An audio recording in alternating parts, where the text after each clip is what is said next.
Hallelujah. सब बोलेंगे hallelujah, hallelujah, hallelujah.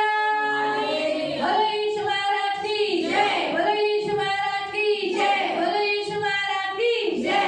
मैं प्रभु यीशु के नाम में आपको स्वागत करती हूँ। परमेश्वर अच्छा है प्रियो, आज हमें 23वें दिन में भी प्रभु उसके पवित्र चरणों में लेकर आया देव चांगला की आज 23व्या दिवशी पण आज आपल्या त्याच्या पवित्र चरणावर घेऊन और आज आपको 23 दिन, ये 23 नंबर क्या याद दिलाता है? आणि 23 हा जो नंबर आहे तुम्हाला काय लक्षात राहणार? पूरे बाइबल में 23 नंबर बोला तो फिर क्या याद आता है? यहोवा चरवा है मेरा, मुझे कोई घटी नहीं है, हरी चराइयों में मुझे स्नेह से चराता है, यहोवा चरवा है मेरा। अब आप पढ़ेंगे भजन संहिता 23:23 आपण आता स्तोत्र संहिता अध्याय 23 और उसका 1 से 6 तक। त्याचं 1 पासून 6 पर्यंत, Psalm 23 स्तोत्र संहिता 23 verse 1 to 6। त्याचं वचन 1 ते 6 पर्यंत। परमेश्वर माझा मेंढपाळ, परमेश्वर माझा मेंढपाळ आहे, मला काही उणे पडणार नाही। तो मला हिरव्यागार कुंडात बसवतो, तो मला संत पाण्यावर नेतो। सब पढ़ेंगे, एक साथ ही पढ़ेंगे, अच्छा रहेगा। हम सब फिर कंफ्यूजन हो जाएगा ना हमारा। सब खोलो स्तोत्र संहिता 23, स्तोत्र संहिता अध्याय 23 ठीक है, सबने निकाला? सगळ्यांनी काढलं? 1 2 3 स्टार्ट। परमेश्वर माझा मेंढपाळ आहे, मला काही उणे पडणार नाही। तो मला हिरव्यागार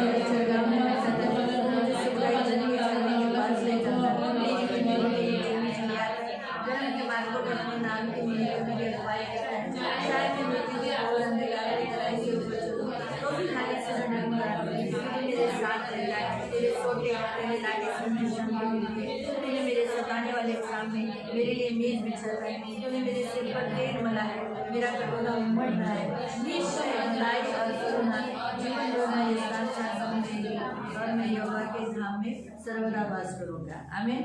तो 23 नंबर परमेश्वर का प्रोटेक्शन, परमेश्वर हमारा परमेश्वर है, ये बात को दर्शाता है। तर 23 ही जी संख्या आहे ती देवाच्या सुरक्षेला आणि परमेश्वर म्हणजे देव आपला देव आहे या गोष्टीला दर्शवतो। वो नहीं भूला कि वो चरवा है हमारा, हम उसकी बेड़े हैं। आणि तो नाही विसरला की तो आपला मेंढपाळ आहे ना आपण त्याची तो मेंढ 23 आहोत। नंबर हमेशा हमें बताता है कि हमारा परमेश्वर हमारा प्रोटेक्टर है। आणि 23 नंबर नेहमी आपल्याला सांगतो की आपला देव आपला संरक्षक वो आहे। अपनी भीड़ों को सुरक्षा देता है, मूर्ति पूजा से, जादू टोना से, व्यभिचार से, व्यसन से, हर एक पापों से, शैतानी जालों से।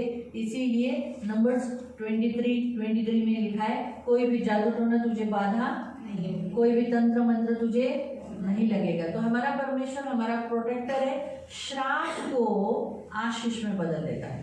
आणि म्हणून आपला देव आपला संरक्षक आहे, तो त्याच्या मेंढांना संरक्षण देतो शत्रूंपासून, शैतानापासून, शैतानाच्या सगळ्या जाळ्यांपासून। आणि इथपर्यंत की गणना अध्याय 23 मध्ये लिहिलं आहे की याकोबा काही तंत्रमंत्र चालणार नाही, निसाला काही चिटूक चालणार नाही। तर आपला देव आपल्या जे श्राप देतात ते सगळे श्राप सुद्धा आशीर्वादामध्ये बदलण्यासाठी तो सांगतो। इसलिए जो कर्ज करेगा वो कर्ज उसको लगेगा, लेकिन वो उसका ट्रांसफर यानी ट्रांसलेट हो जाएगा ब्लेसिंग में।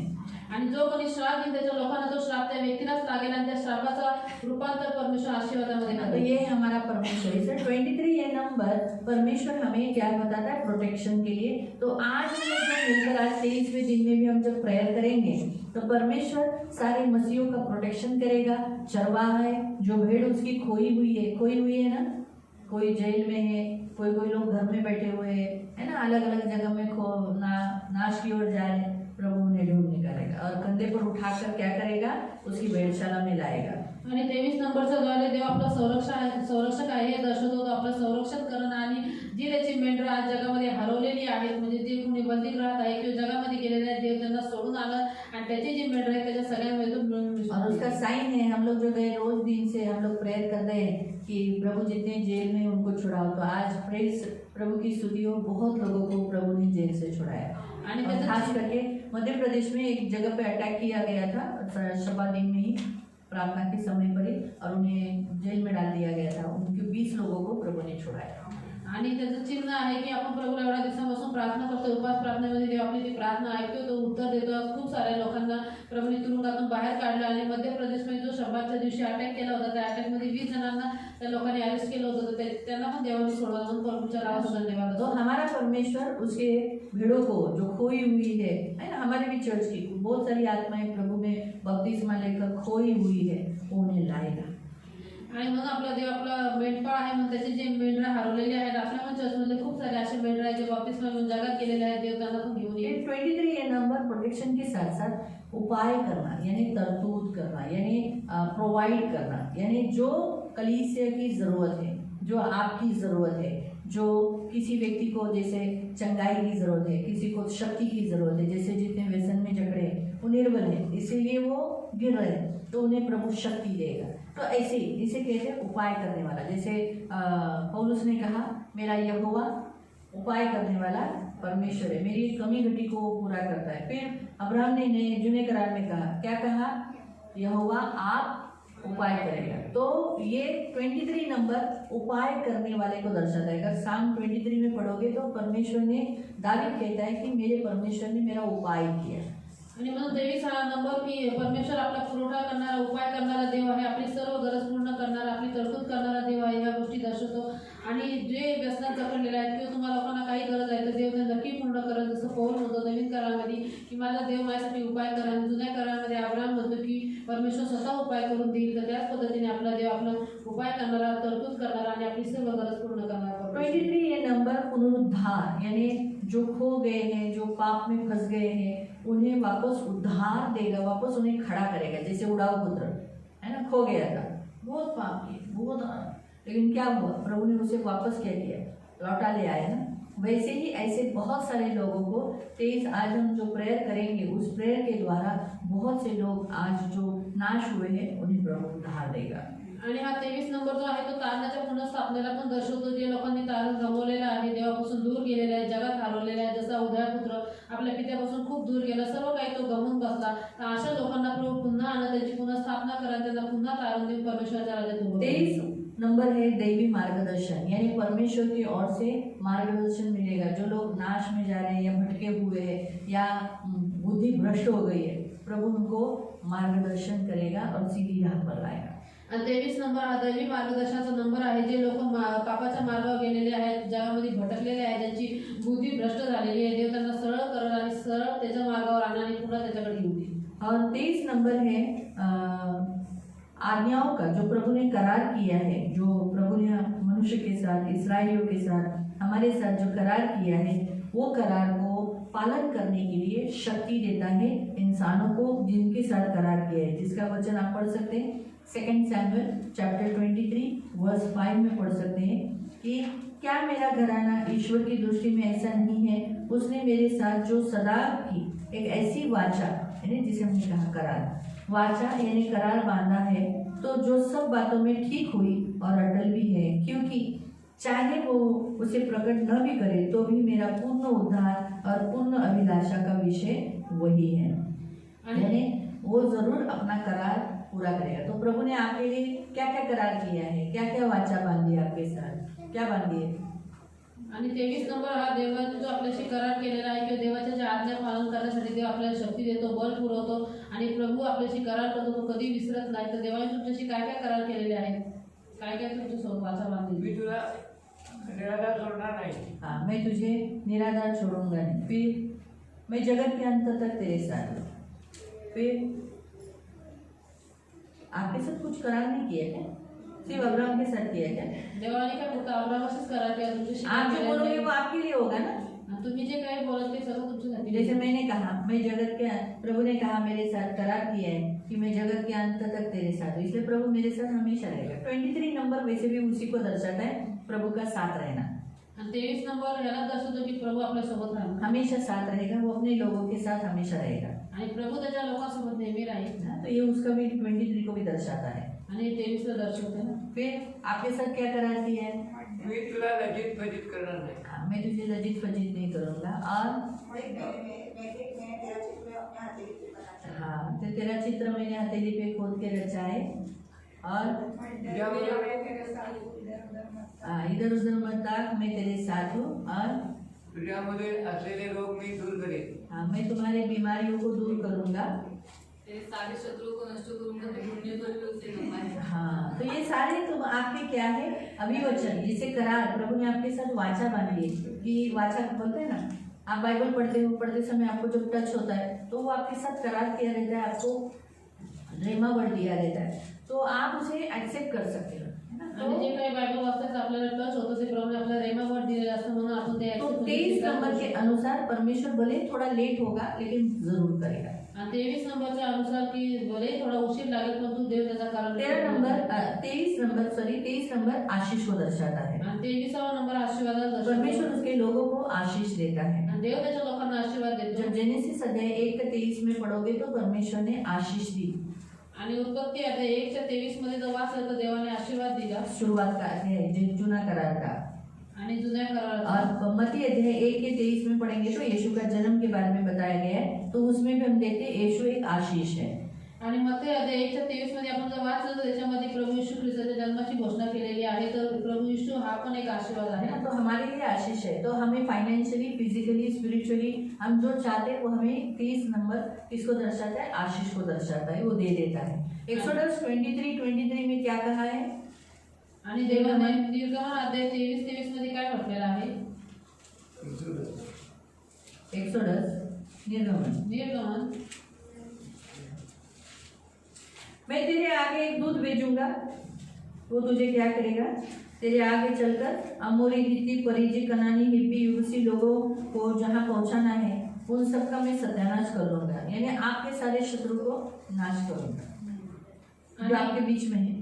तो आपका परमेश्वर आपके पहले जाएगा आणि तुमचा देव तुमच्या पहिले जाईल और आपके शत्रुओं को नष्ट करेगा। नष्ट करून टाकी जे तुमच्यामध्ये आहेत. है ना, तो ये बात हम 23 नंबर को देखते हैं। आणि या गोष्टी आपण 23 नंबरला बघतो. प्रियो 23 नंबर न्याय और चेतावनी को भी दर्शाता है, आणि 23वा नंबर हा न्याय आणि सावधगिरीला पण दर्शवतो. है ना। इसीलिए पहले कुरिन्थियों की पुस्तक अध्याय 10:8 में हम पढ़ सकते हैं कि परमेश्वर ने मूर्ति पूजा करने वाले लोगों को, व्यभिचार करने वाले लोगों का न्याय किया और 23,000 लोग मर गए, है ना। तो ये हमें 23 नंबर ये भी दर्शाता है कि अगर हम सुधरे नहीं, हमने पाप छोड़ा नहीं, तो हमारा न्याय भी हो सकता है। तो ये हमें एक चेतावनी भी दिया जाता है। तो 23 नंबर जब आता है तो परमेश्वर आपको इशारा देता है, चेतावनी देता है, बी केयरफुल, पाप से मुक्त हो जाओ, पाप से छुटकारा पाओ। आणि म्हणून 23 नंबर हा दर्शवतो चेतावणीला, आपल्याला सावधगिरी करा, देवाच्या न्यायाला. ज्या इस्रायल लोकांनी मूर्तीपूजा केली, पाप केली, देवाने त्यांच्यावर दया नाही केली, त्यांचा नाश केला, म्हणून 23 हा नंबर दर्शवतो की तुम्ही पाप सोडून द्या आणि परमेश्वराच्या मार्गावर लागा आणि वाईट गोष्ट करू नका, कारण की आपला परमेश्वर आपल्याला सावध करतो. 23 बार आया है नरक, ये जो शब्द है 23 बार आया है। नरक हा जो शब्द आहे बायबलमध्ये 23 वेळा आलेला आहे. तो परमेश्वर वचन के द्वारा बताता है, बी केयरफुल, नरक ने मुंह खोला हुआ है, हमें उसमें नहीं जाना है। आणि म्हणून देव 23 नंबरच्या द्वारे आपल्याला सांगतो की काळजीपूर्वक राहा, कारण की नरकाने त्याचं तोंड पसरलेलं आहे खूप मोठं आणि आपल्याला त्याच्यामध्ये जायचं नाही. इसलिए प्रियो, प्रभु के वचन के अनुसार आज 23 नंबर में 23वें दिन में आज सियोन कलीसिया को क्या वचन दिया है? आणि म्हणून आज 23व्या दिवशी 23 नंबरच्या अनुसार देवाने सियोन मंडळीला काय वचन दिले? हम पढ़ेंगे नीति वचन अध्याय 21, आपण वाचून नीतिसूत्रे अध्याय 21, प्रोवर्ब्स नीतिसूत्रे चैप्टर 21 अध्याय 21 वर्स 30-31, त्याचं 30 आणि 31, वर्स 30-31। त्याचं आओ। वचन 30 आणि 31 सबने निकाला? सगळ्यांनी काढलं. पढ़ेंगे एक साथ। हमारे लिए ये रेमा वर्ड है। सुबह से प्रभु मुझे बार बार मैंने ढूंढा आणि हे आपल्याला रेमावर देवाने दिलेलं आहे. और मैं शाम में ढूंढ रही थी। मी स्वतः सहित में शोध लिया. जब मैं स्तुति आराधना में बैठी, आराधना में, तब प्रभु बोला शाम में नहीं है ये वचन प्रोवर्ब्स में है, तो इसलिए मैं प्रोवर्ब्स ढूंढ रही थी। तो इसलिए सबने निकाला 31, 30 और 31, 30-31, ठीक है, स्टार्ट। यहोवा ने ना कोई बुद्धि, ना समझ, ना कोई व्यक्ति चलती है, युद्ध के लिए घोड़ा तैयार कर लेता है, परंतु जब जय तो यहोवा से भी मिलती है। आमीन। इसलिए प्रियो, बाइबल हमें स्पष्ट बताती है आज 23वें दिन में सियोन कलीसिया को कि हम जो आज प्रेयर कर रहे हैं कि आज जो संसार में परमेश्वर के विरुद्ध में षड्यंत्र रचा जा रहा है मनुष्य के द्वारा, ना, कलीसिया के विरोध में, परमेश्वर के राज्य के विरोध में, तो यहाँ स्पष्ट रीति से परमेश्वर आज हमें बताता है कि परमेश्वर के विरोध न कभी कोई बुद्धि टिकती है, न कोई समझ टिकती है, न कोई प्लानिंग टिकती है। क्यों? क्योंकि बाइबल में लिखा है नीति वचन 19 अध्याय और उसका 21 में लिखा है। प्रोवर्ब्स 19 वर्स 21, प्रोवर्ब्स 19 और उसका 21। मनुष्य के मन में बहुत सी कल्पनाएं होती है, परंतु जो युक्ति यहोवा करता है वही स्थिर होता है। इसलिए मनुष्य कितना भी प्लानिंग करेंगे, आणि म्हणून मनुष्याने कितीतरी योजना युक्त्या बनवल्या, हाँ, कि मसीहों का काम रोक देंगे, ख्रिस्ती लोकांचं काम, परमेश्वर का काम बंद कर देंगे, आणि देवाचं काम बंद करू, सुसमाचार बंद हो जाएगा, सुवार्ता बंद लोग होत आहे, चर्च में जाना बंद कर देंगे। लोक चर्च में जाणं बंद ये करतील. कभी नहीं होगा, हे असं कधीच होणार नाही. कभी नहीं। कधीच नाही. परमेश्वर की योजना क्या है? देवाची योजना काय उसके आहे? पुत्र का प्रचार किया जाए, त्याच्या पुत्राचा प्रचार केला सारे जातो. लोग उसके पुत्र के पास आए। सगळ्या लोकांनी त्याच्या पुत्राकडे बाइबल में लिखा है हर घुटना टिकेगा, हर जबान अंगीकार करेगी यीशु मसीह क्या है? प्रभु है। तो ये हर घुटना टिकेगा, तो ये परमेश्वर की प्लानिंग है, तो परमेश्वर वैसे करवाएगा। आणि बायबलमध्ये दिलेली आहे की प्रत्येक गुडघा त्यासमोर टेकल आणि प्रत्येक जीवेने अंगीकार करेल की प्रभू येशू ख्रिस्त प्रभू आहे, म्हणून ही देवाची योजना आहे, म्हणून या योजनेनुसार देव करेल. तो जरूर प्रभु करेगा। तर नक्की प्रभू करेल. तो प्रभु जब ये करने वाला है, तो इसीलिए प्रियो शैतान की मनुष्य के द्वारा जितनी भी प्लानिंग है वो पूरी नहीं होगी। आणि म्हणून देव हे सगळं करणार आहे, तर मनुष्य शैतानाच्या द्वारे जे काही मनुष्य योजना म्हणतात ते काही पूर्ण होणार नाही. मनुष्य में झगड़ा हो तो परमेश्वर बीच में बिचवाई होगा, लेकिन जो मनुष्य परमेश्वर से ही झगड़ा करेगा, परमेश्वर से ही लड़ने जाएगा, तो फिर कौन बिचवाई मिलेगा? क्योंकि परमेश्वर से बढ़कर तो कोई है ही नहीं, फिर कौन मदद करेगा? आणि म्हणून मनुष्यामध्ये भांडण जातं, देव त्यांचा न्याय करत, परंतु जे लोक देवाशी जाऊन भांडतील त्यांचा न्याय कोण करत? त्यांना कोण वाचवतात? की देवापेक्षा मोठं तो कोणच तो नाही. लिखा है युद्ध के लिए घोड़ा तैयार किया जाता है, आणि जो लिहिलेलं आहे की लढाईच्या दिवसासाठी घोडा तर सज्ज केला जातो. लेकिन अगर परमेश्वर की प्लानिंग नहीं है तो घोड़ा पीछे ही चला जाएगा, युद्ध नहीं होगा। जर देवाची योजना नाही आहे की तो घोडा मागे निघून जाईल आणि युद्ध होणार नाही. ऐसा भी होगा कि युद्ध घोड़ा हो जाएगा, घोड़े निकलेंगे, लेकिन जय किसको मिलना है?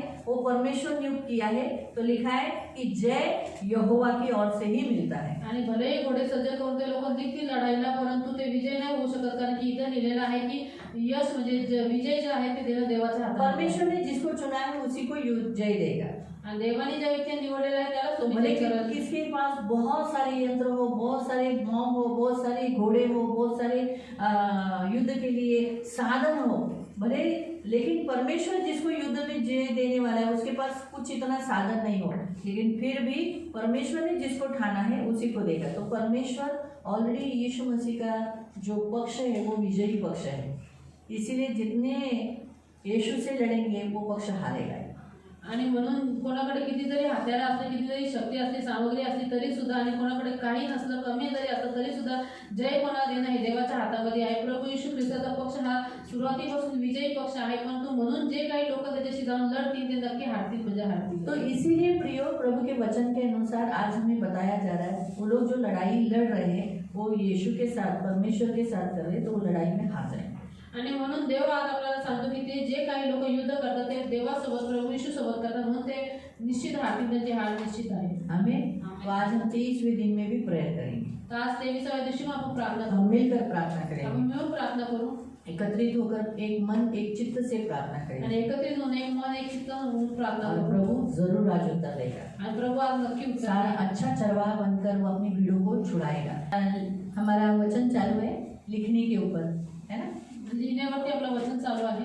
तो प्रियो हम कोई वचन को देखेंगे, हम निकालेंगे हबक्कुक अध्याय 2 आपण काढू हबक्कुक अध्याय 2 और उसका 2 से 5 तक।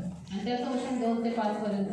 हबक्कुक हबक्कुक अध्याय 2 अध्याय 2 उसका 2 से 5 तक। आणि त्याचं 2 ते 5 पर्यंत. हबक्कुक अध्याय 2 हबक्कुक अध्याय 2 उसका 2 से 5 तक। त्याचं 2 ते 5. मग परमेश्वराने मला उत्तर दिले की हा दृष्टांत लिहून काढ, हाँ पाट्यांवर ठळकली, म्हणजे कोणीही तो वाचून धावत सुटावे. कारण हा दृष्टांत नेमलेल्या समयासाठी आहे आणि तो शेवटात जाण्यास आपणच नेट करत आहोत. तो फसवायचा नाही, त्याला विलंब लागला तरी त्याची वाट पहा, तो येईलच, त्याला विलंब लागायचा नाही. पहा, तो गर्वाने फुगला आहे, त्याचा आत्मा त्याच्या ठाई सरळ नाही. नीतिमान तर आपल्या विश्वासाने वाचेल. शिवाय त्याचा द्राक्षरस दगा देणारा आहे, तो अहंकारी मनुष्य आहे, तो घरी टिकत नाही. त्याने अधोलोकाप्रमाणे आपली लालसा वाढवली आहे. तो मृत्यूसाठी तृप्त आहे. तो सर्व राष्ट्रांना आपणाजवळ जमा करतो, सर्व लोकांना आपल्या नजीक एकत्र करतो. प्रार्थना करें। पवित्र पिता, हम धन्यवाद देते वचन की सेवा कब के हाथों में देते हैं। आपका वचन क्या ही सुंदर, क्या ही पवित्र, क्या ही शुद्ध है। इसलिए वचन हम ध्यान से सुनने के लिए और जो हम सुनते वही पालन करने के लिए तो मदद करना। वचन किताब आपके हाथों में दिया है, वचन हम ध्यान से सुनने के लिए तो कृपा प्रदान करना, यीशु के नाम से आमीन। Praise the Lord, hallelujah. हम प्रिय यहाँ देखते हबक्कुक में परमेश्वर ने उसके दास से कहा, क्या कहा कि तू लिख ले। आणि इथं हबक्कुक अध्यायामध्ये आपण बघतो की देवाने त्याच्या सेवकाला सांगितलं की तू इथे लिही। हबक्कुक अध्याय 2:2 से।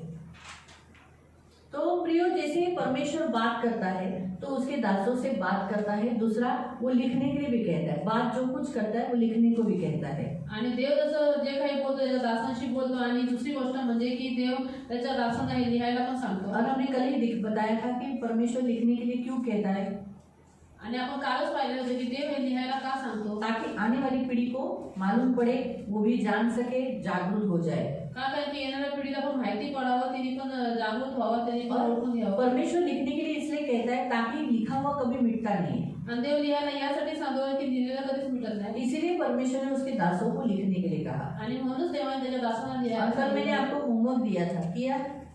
आणि काल मी तुम्हाला एक घरचा अभ्यास दिला, केला तुम्ही? मैंने कहा था लेखक पूछ के कितने लोगों ने ये जो पुस्तक है जो बाइबल में लिखा है, 2 टिमोथी चैप्टर 3 में वर्स 16-17 में लिखा है, संपूर्ण पवित्र शास्त्र परमेश्वर की आत्मा के प्रेरणा से रचा गया है, आणि बायबलमध्ये मनुष्य को सिद्ध, तैयार, उपदेश देने में और सिद्ध बनाता है। आणि बायबलमध्ये 2 तिमोथी अध्याय 3 त्याच्या 16-17 वचनामध्ये लिहिलेलं आहे की संपूर्ण पवित्र शास्त्र हे परमेश्वराच्या आत्म्याच्या प्रेरणेने रचलं गेलेलं आहे, कारण की देवावरती विश्वास ठेवणारा देवाचा जो मनुष्य आहे त्यांनी सुधारावं आणि प्रत्येक चांगल्या कामासाठी सज्ज तो व्हावं। मैंने आपको बताया था कि आप मुझे कल बताना कितने लेखक है, आणि तुम्हाला मी काय सांगितलं, तुम्हाला सांग कितने लोगों ने बाइबल मिल के लिखा। आणि किती लोकांनी मिळून हे बायबल कोई लिहिलं आहे। एक जन लिखता है तो उस पर विश्वास नहीं कर सकते, आणि कोणी एक जण व्यक्ती लिहितो त्याच्यावरती विश्वास नाही ठेवू शकत। लेकिन हमारा जो बाइबल है वो किसी एक ने नहीं लिखा, तो आपलं जे बायबल आहे कुठल्या एक व्यक्ती भले पवित्र आत्मा के द्वारा लिखा, पवित्र आत्म्याच्या द्वारे लेकिन लिहिलेलं बहुत आहे, सारे अलग अलग इंसानों के द्वारा लिखा गया, परंतु वेगवेगळ्या मनुष्यांच्या द्वारे हे लिहिलेलं आहे। जिसमें लिखा गया है, जिसमें लेखक जैसे देखेंगे तो कौन कौन है, राजा लोग हैं, याच्यामध्ये लेखक बोलतो तर राजे आहेत,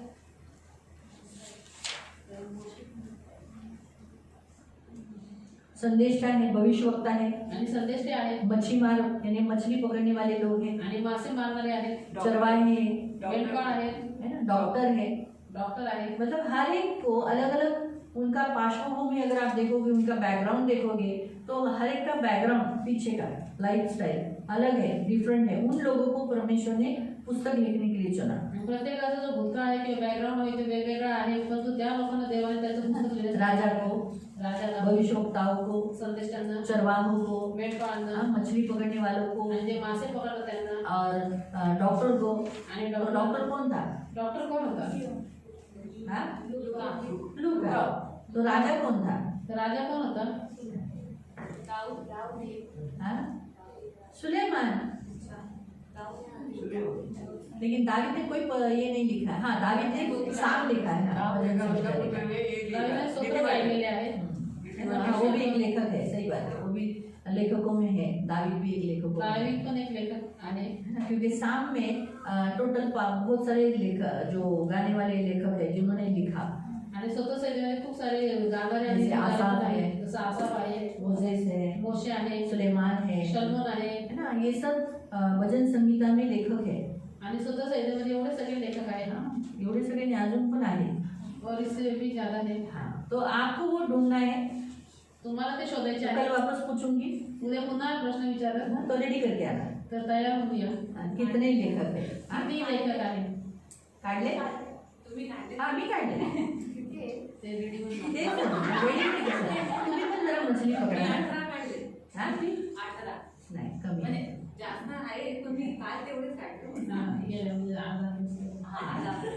तो आपको टोटल उत्पत्ति से लेके रेवलेशन तक कितने लेखक है, ये होमवर्क कल करके आना है। आणि उत्पत्तीपासून ते प्रकटीकरणापर्यंत किती लेखक आहेत बायबल ज्यांनी लिहिलेला आहे हा तुम्हाला घरचा अभ्यास करून घ्यायचा आहे. तो कौन से लेखक ने कितने अध्याय लिखे वो भी आप बाजू में ऐसा बता सकते हैं। आणि कोणत्या लेखकाने किती अध्याय लिहिलेले आहेत ते पण तुम्ही सांगू शकता. हाँ, तो आपका ऐसा होना चाहिए ना कि जैसे सोचो पहले के 5 पत्री किसने लिखा है, आणि तो पहिले मोसेस। तो आपको ये ऑलरेडी मालूम है आप सबको, मला हे सगळं माहिती आहे. तो आपकी 5 पत्री ऐसा लिखना, ये मोसेस ने लिखा है, आणि हे मोशेने लिहिलेले तो आहे. ऐसा आप बताना है, ठीक है। ऐसा तो हम लोग इसीलिए तो देखो जब बाइबल रीडिंग करते तो हम क्यों बताते हैं कि ये पत्र किसने लिखा है, आज हम जो ये पढ़ा है ये अध्याय किसने लिखा है, हमने हमेशा विधि पर बताया है। आणि वेदीने नेहमी सांगितलं आहे की अध्याय हे पत्र कोणी लिहिलेलं आहे.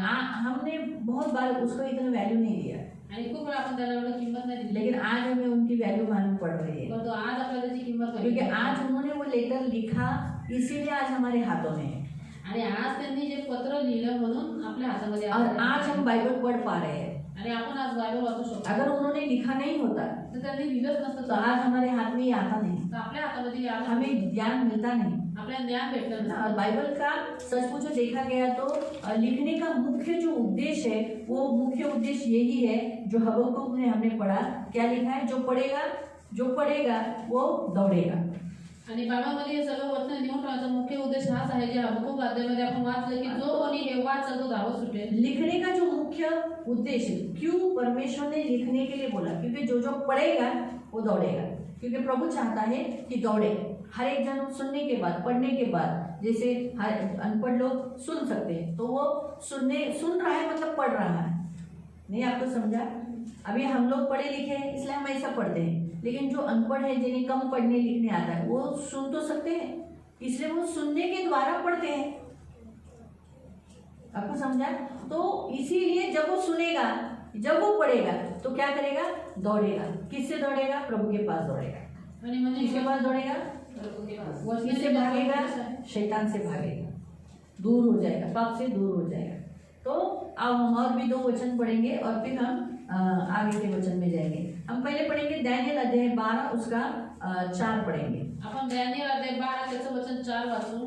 दानियेल अध्याय 12 अध्याय 12 और उसका आणि त्याचं 4 वचन. हे दानियेला तू अंत समयापर्यंत ही वचने गुप्त ठेव व हे पुस्तक मुद्रित करून ठेव. पुष्कळ लोक इकडून तिकडे फिरतील व ज्ञानवृद्धी होईल. हाँ आमीन। हम क्या देख रहे हैं यहाँ पर कि डैनियल को लिखने के लिए कहा, वो पुस्तक लिखने के लिए लिखा कि तो आपको और एक लेखक मिल गया, कौन, तो डैनियल का पुस्तक किसने लिखा है, दानियेलचा अध्याय कोणी लिहिलाय? डैनियल खुद ने लिखा है। सो दानियेलने तो स्वतः परमेश्वर ने उसे कहा कि ये लिखना और लिखकर तो मुद्रित बंद करके रखना, क्यों, क्योंकि आगे आने वाले लोगों के लिए ये उपयोगी पड़ेगा। आणि देवाने त्याला सांगितलं की तू हे पुस्तक लिही आणि लिहून त्याला मुद्रित म्हणजे बंद करून ठेवायला सांगितलं. का, कारण की पुढे येणाऱ्या लोकांसाठी हे फार उपयोगी. लेकिन वो खोला गया, उसकी मोहर खोली गई कभी, रेवलेशन में। इसलिए जॉन को कहा गया, यूहन्ना को कहा गया कि ये पुस्तक के ऊपर कोई मोहर मत लगा, क्योंकि यह आगे होने ही वाली है, इसलिए हर कोई इसे पढ़े। इसलिए रेवलेशन में वो पुस्तक मोहर खोली गई, बंद रखने को मना किया गया। तो अभी रेवलेशन का भी आपको लेखक मालूम पड़ गया, कौन, यूहन्ना। आणि म्हणून प्रकटीकरणामध्ये ही जी गुंडाळी आहे ती खोलायला सांगितली, ती मुद्रित नाही करून ठेवली. का, कारण की स्वर्गदूत त्याला म्हटलं की या गोष्टी लगेचच पूर्ण होणार आहेत, म्हणून प्रकटीकरणाचा लेखक आहे योहान.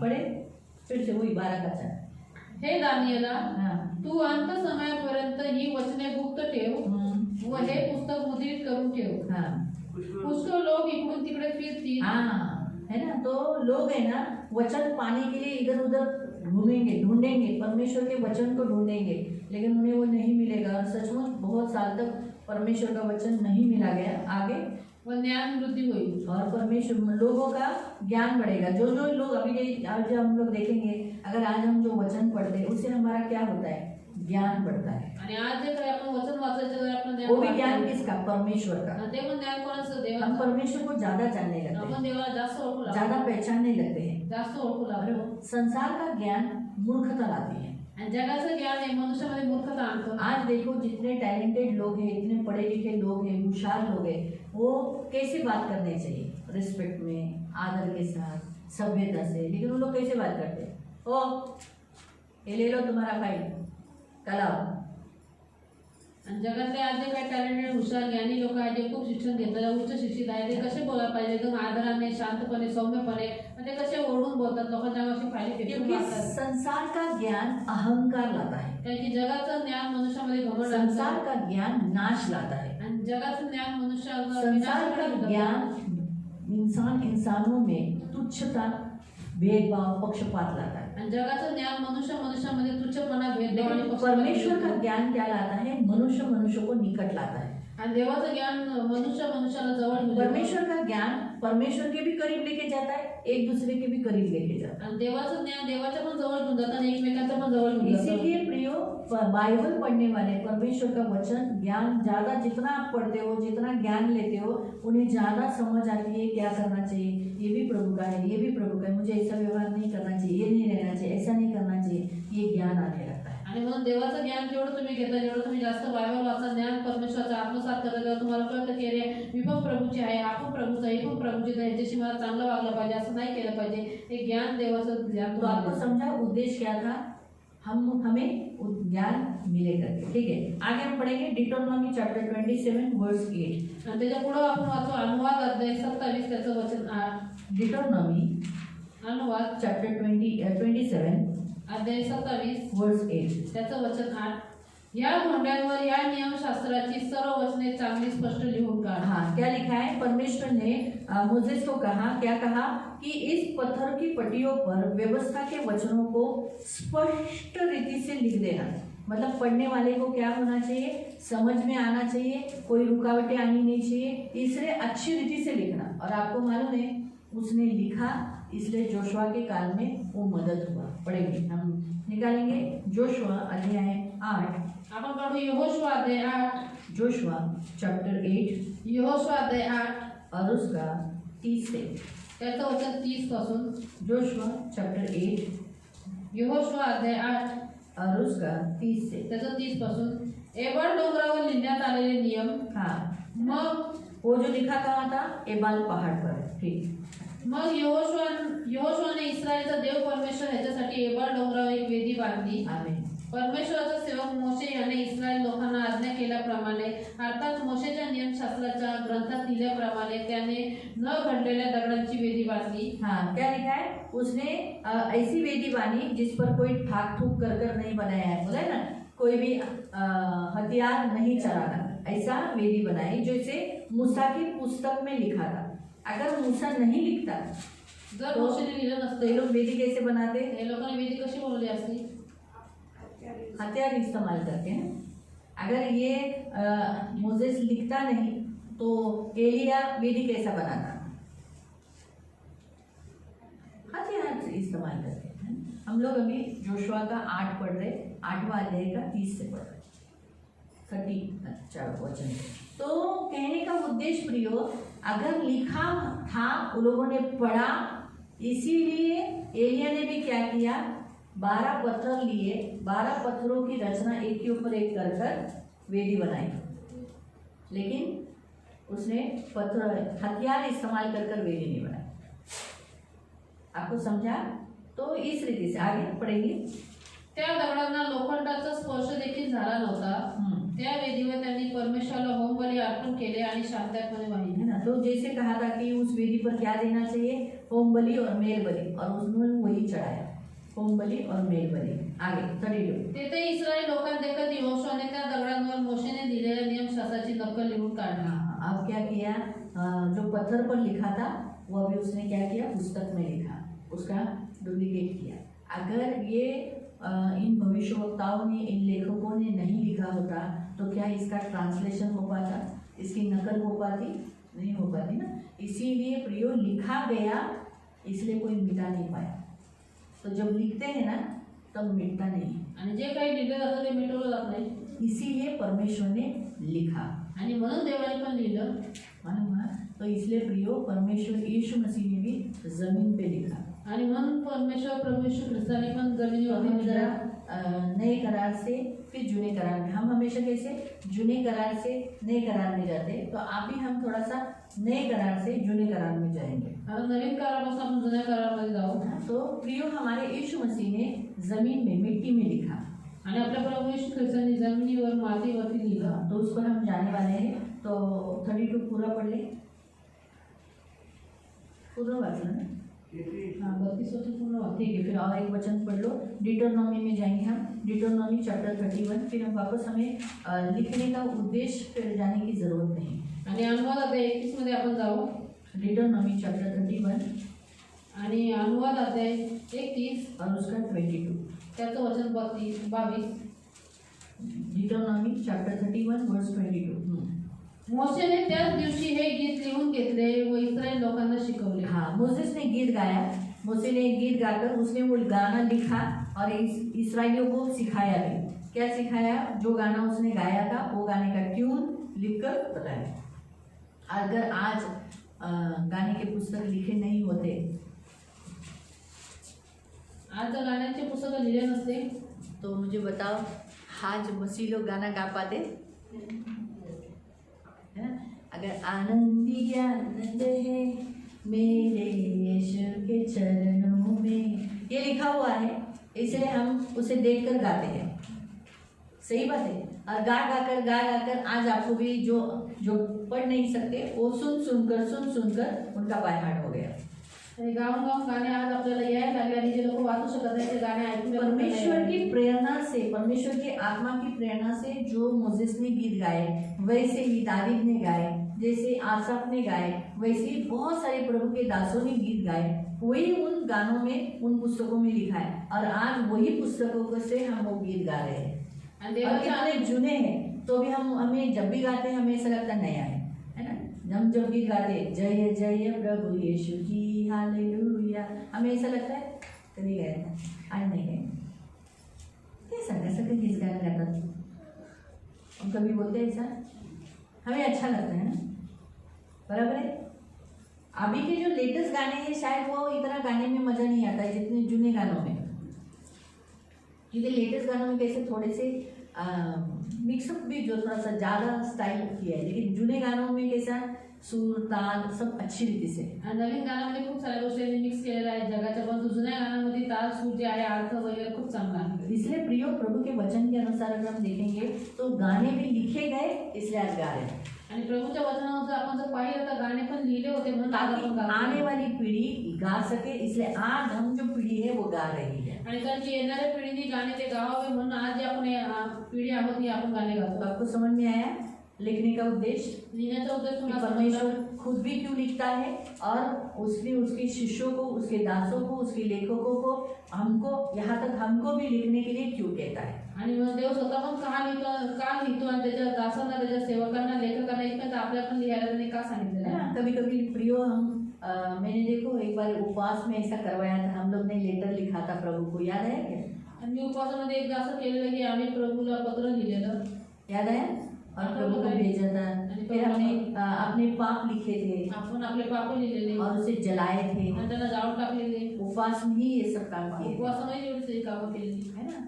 और क्यों हमने ऐसे सब लिखने के लिए करवाया. आज मुझे कभी कभी मैं सोचती हूँ अरे खरंच है, हमने प्रभु को लेटर लिखा, वो प्रभु के सामने है. आणि मी आज विचार करते की खरंच प्रभू आम्ही जिथलं पत्र लिहिलं ते प्रभूच्या समोर जब आहे. एक दिन हम जब वहाँ जाएंगे तो प्रभु वो लेटर खुलवाएगा और बताएगा बघ हे तुझं पत्र मी अजूनपर्यंत सांभाळून ठेवलेलं आहे. आणि आपण ज्यावेळेस जाऊ त्यावेळेस प्रभू हमारे पास तो अभी वो नहीं है, संभाल के रखा है. लेकिन हमने वो प्रभु को दे दिया ना. आणि आपल्याकडे पत्र हमने नाही इसे का? पढ़ा दिलं. और बाद में हमने क्या किया, आपण जेव्हा वाचनाने काय केलं, कुछ लोगों ने बाइबल में लिखा, कुछ लोगों ने जला दिया, काही लोकांनी गावामध्ये ठेवलं, काही लोकांनी जाळलं. है ना. लेकिन कुछ लोगों ने क्या किया, जो अपने पाप तो जलाना ही था, जो हमने लिखा था वो तो जलाना ही जरूरी था, है ना. तो इसके द्वारा हम देखते हैं कि क्या वो लिखा गया जो था ना, हमने प्रभु के लिए जो लिखा वो प्रभु के पास है. आणि जे काही आपण प्रभूसाठी दिलं ते प्रभूकडे आहे. तो हम जो नोटबुक में भी लिखते हैं ना, कभी कभी ऐसा लिखते हैं यीशु माझा देव, आई लव यू जीसस, ऐसा लिखते हैं ना. बैठे बैठे जब आप देखते हैं कि अरे बहुत प्रीचिंग बोरिंग है, आणि बसून बसून ज्यावेळेस तुम्ही बघता यार ही प्रीचिंग खूप बोर आहे, खूप बहुत आहे. नहीं होता है. कभी कभी आपको प्रीचिंग बोर नहीं लगता है तो आप ऐसा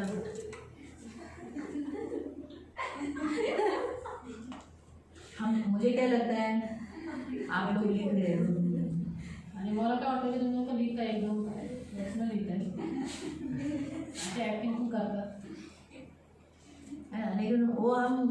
लिखते लिखते बोल देते हैं जीसस तुम्हारा जीव, तू मेरा प्राण, आई लव यू जीसस, है ना। वो यीशु से उस समय वहाँ से प्रभु बात करता रहता है, हम यहाँ बोर हुए रहते हैं सुनने, हाँ, और इधर हम यीशु को लिखते हैं। कोई कोई लोग देखो एक दूसरे को लेटर लिखते हैं, एकमेकांना पत्र लिहितात, लड़की लड़की को लिखती है, मुलगी मुलीला लिहिते, बड़ी शोभा आहे का, बडसं नाही घ्या. ते तिथून पत्र पाठवते आहे, गुलाब आहे गुलाब, राधा दे राधा, राधा नाही आहे। छोटे छोटे बच्चे लोग भी बैठे बैठे बात करने को नीलम मारती है ना, तो इसलिए लिखते हैं चॉकलेट है क्या, तो बोलते हैं नहीं च्युइंगम है, इतने इतने च्युइंगम लाते हैं। आणि एवढे चिंगम मिळतात. और जब से अनाउंसमेंट किया तब से च्युइंगम थोड़ा कम हुआ है, आणि जेव्हा अनाउन्समेंट केली तेव्हापासून चिंगम कमी झाले. नहीं तो इतने इतने च्युइंगम लाते थे, आणि एवढे चिंगम घेऊन यायचे माँ बाप भी लेके देते थे, आणि आई वडील पण घेऊन जायचे. है ना। फिर वहाँ नहीं च्युइंगम नहीं चाहिए, दीदी मारती है। तो लिखते हैं ना, लिखना एक वार्तालाप केंद्र बिंदु, मतलब हम वार्तालाप करते हैं लिखने के द्वारा, हाँ, एक दूसरे को लिखने के द्वारा हम क्या करते हैं। तो कभी कभी आप प्रभु को भी लेटर लिखो, है ना, प्रभु के लिए गीत लिखो, प्रभु के लिए ऐसा लिखना भी अच्छा है। आणि तुम्ही मग प्रभूसाठी गीत लिहा, प्रभूला पत्र लिहा, आणि हे लिहिणं खूप चांगलं आहे. प्रभु के लिए लेटर लिखो, प्रभु से बात करो, लिखने के द्वारा प्रभु से बात भी कर सकते हैं। आणि लिहिण्याद्वारे तुम्ही प्रभूशी बोलू शकता. लिखना एक जरिया है प्रभु से बात करना, आणि लिहिणं हा एक मार्ग आहे प्रभूशी है बोलण्याचा. ना, तो आप लिखकर भी बात कर सकते हो। तुम्ही लिहून पण प्रभूशी बोलू शकता. दूसरा अभी मैंने प्रभु अंदर से बात करते समय बोला,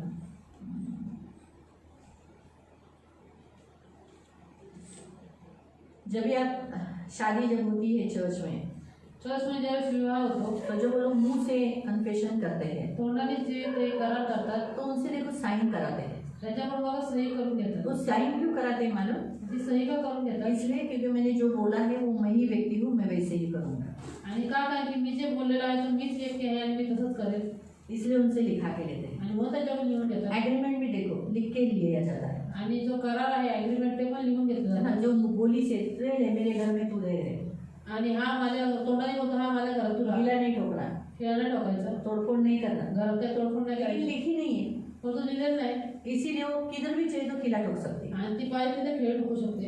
लेकिन अगर रिटर्न में लिखा होगा आणि जर ते लिहिलेलं असेल लेखी तो क्या होगा, तर काय होईल? मैं बोल सकती तूने किला क्यों ठोकाई, तर मी बोलू शकते की तू इथं सांगितलं खेळायला ठोकायला का ठोकलं, मेरा घर खाली कर। चल माझं घर खाली कर. तो आपको समझा, लिखा हुआ बहुत ही फायदेमंद होता है। आणि लिहिलेलं खूप उपयोगी पडतं. बपतिस्मा के समय पर जब हम आपसे लिख के लेते हैं आणि बाप्तिस्माच्या वेळेस ज्यावेळेस आम्ही तुझ्याकडून लिहून तो घेतो वो हमारे फायदे के लिए होता है। ते आमच्या फायद्यासाठी असतं. कल कोई कब पलटी मारे आणि उद्या जाऊन कोणी जाऊन पलटी मारत थोड़े साल के बाद बोलेगा ये मेरे को जबरदस्ती बपतिस्मा दिया, किंवा थोड्या वर्षांच्या नंतर मला की यांनी तो माझं लिखा हुआ बता सकते बाबा देखो बाबा होशो हवास में लिखा है, ऐसा लिखा है। आणि मग लिहिलेला कागद आम्ही काढून टाकू शकतो तोंडावरती, बघा तुम्ही तुमच्या हाताने लिहिलेले. तो इसलिए कभी भी ना कोई भी करार लिख कर लेना, आणि मग कुठलाही करार लिहून करत जा. किसी से कुछ भी आपने पैसा दिया मैं तो उधर लिखा हुआ हमेशा प्रूफ रखना।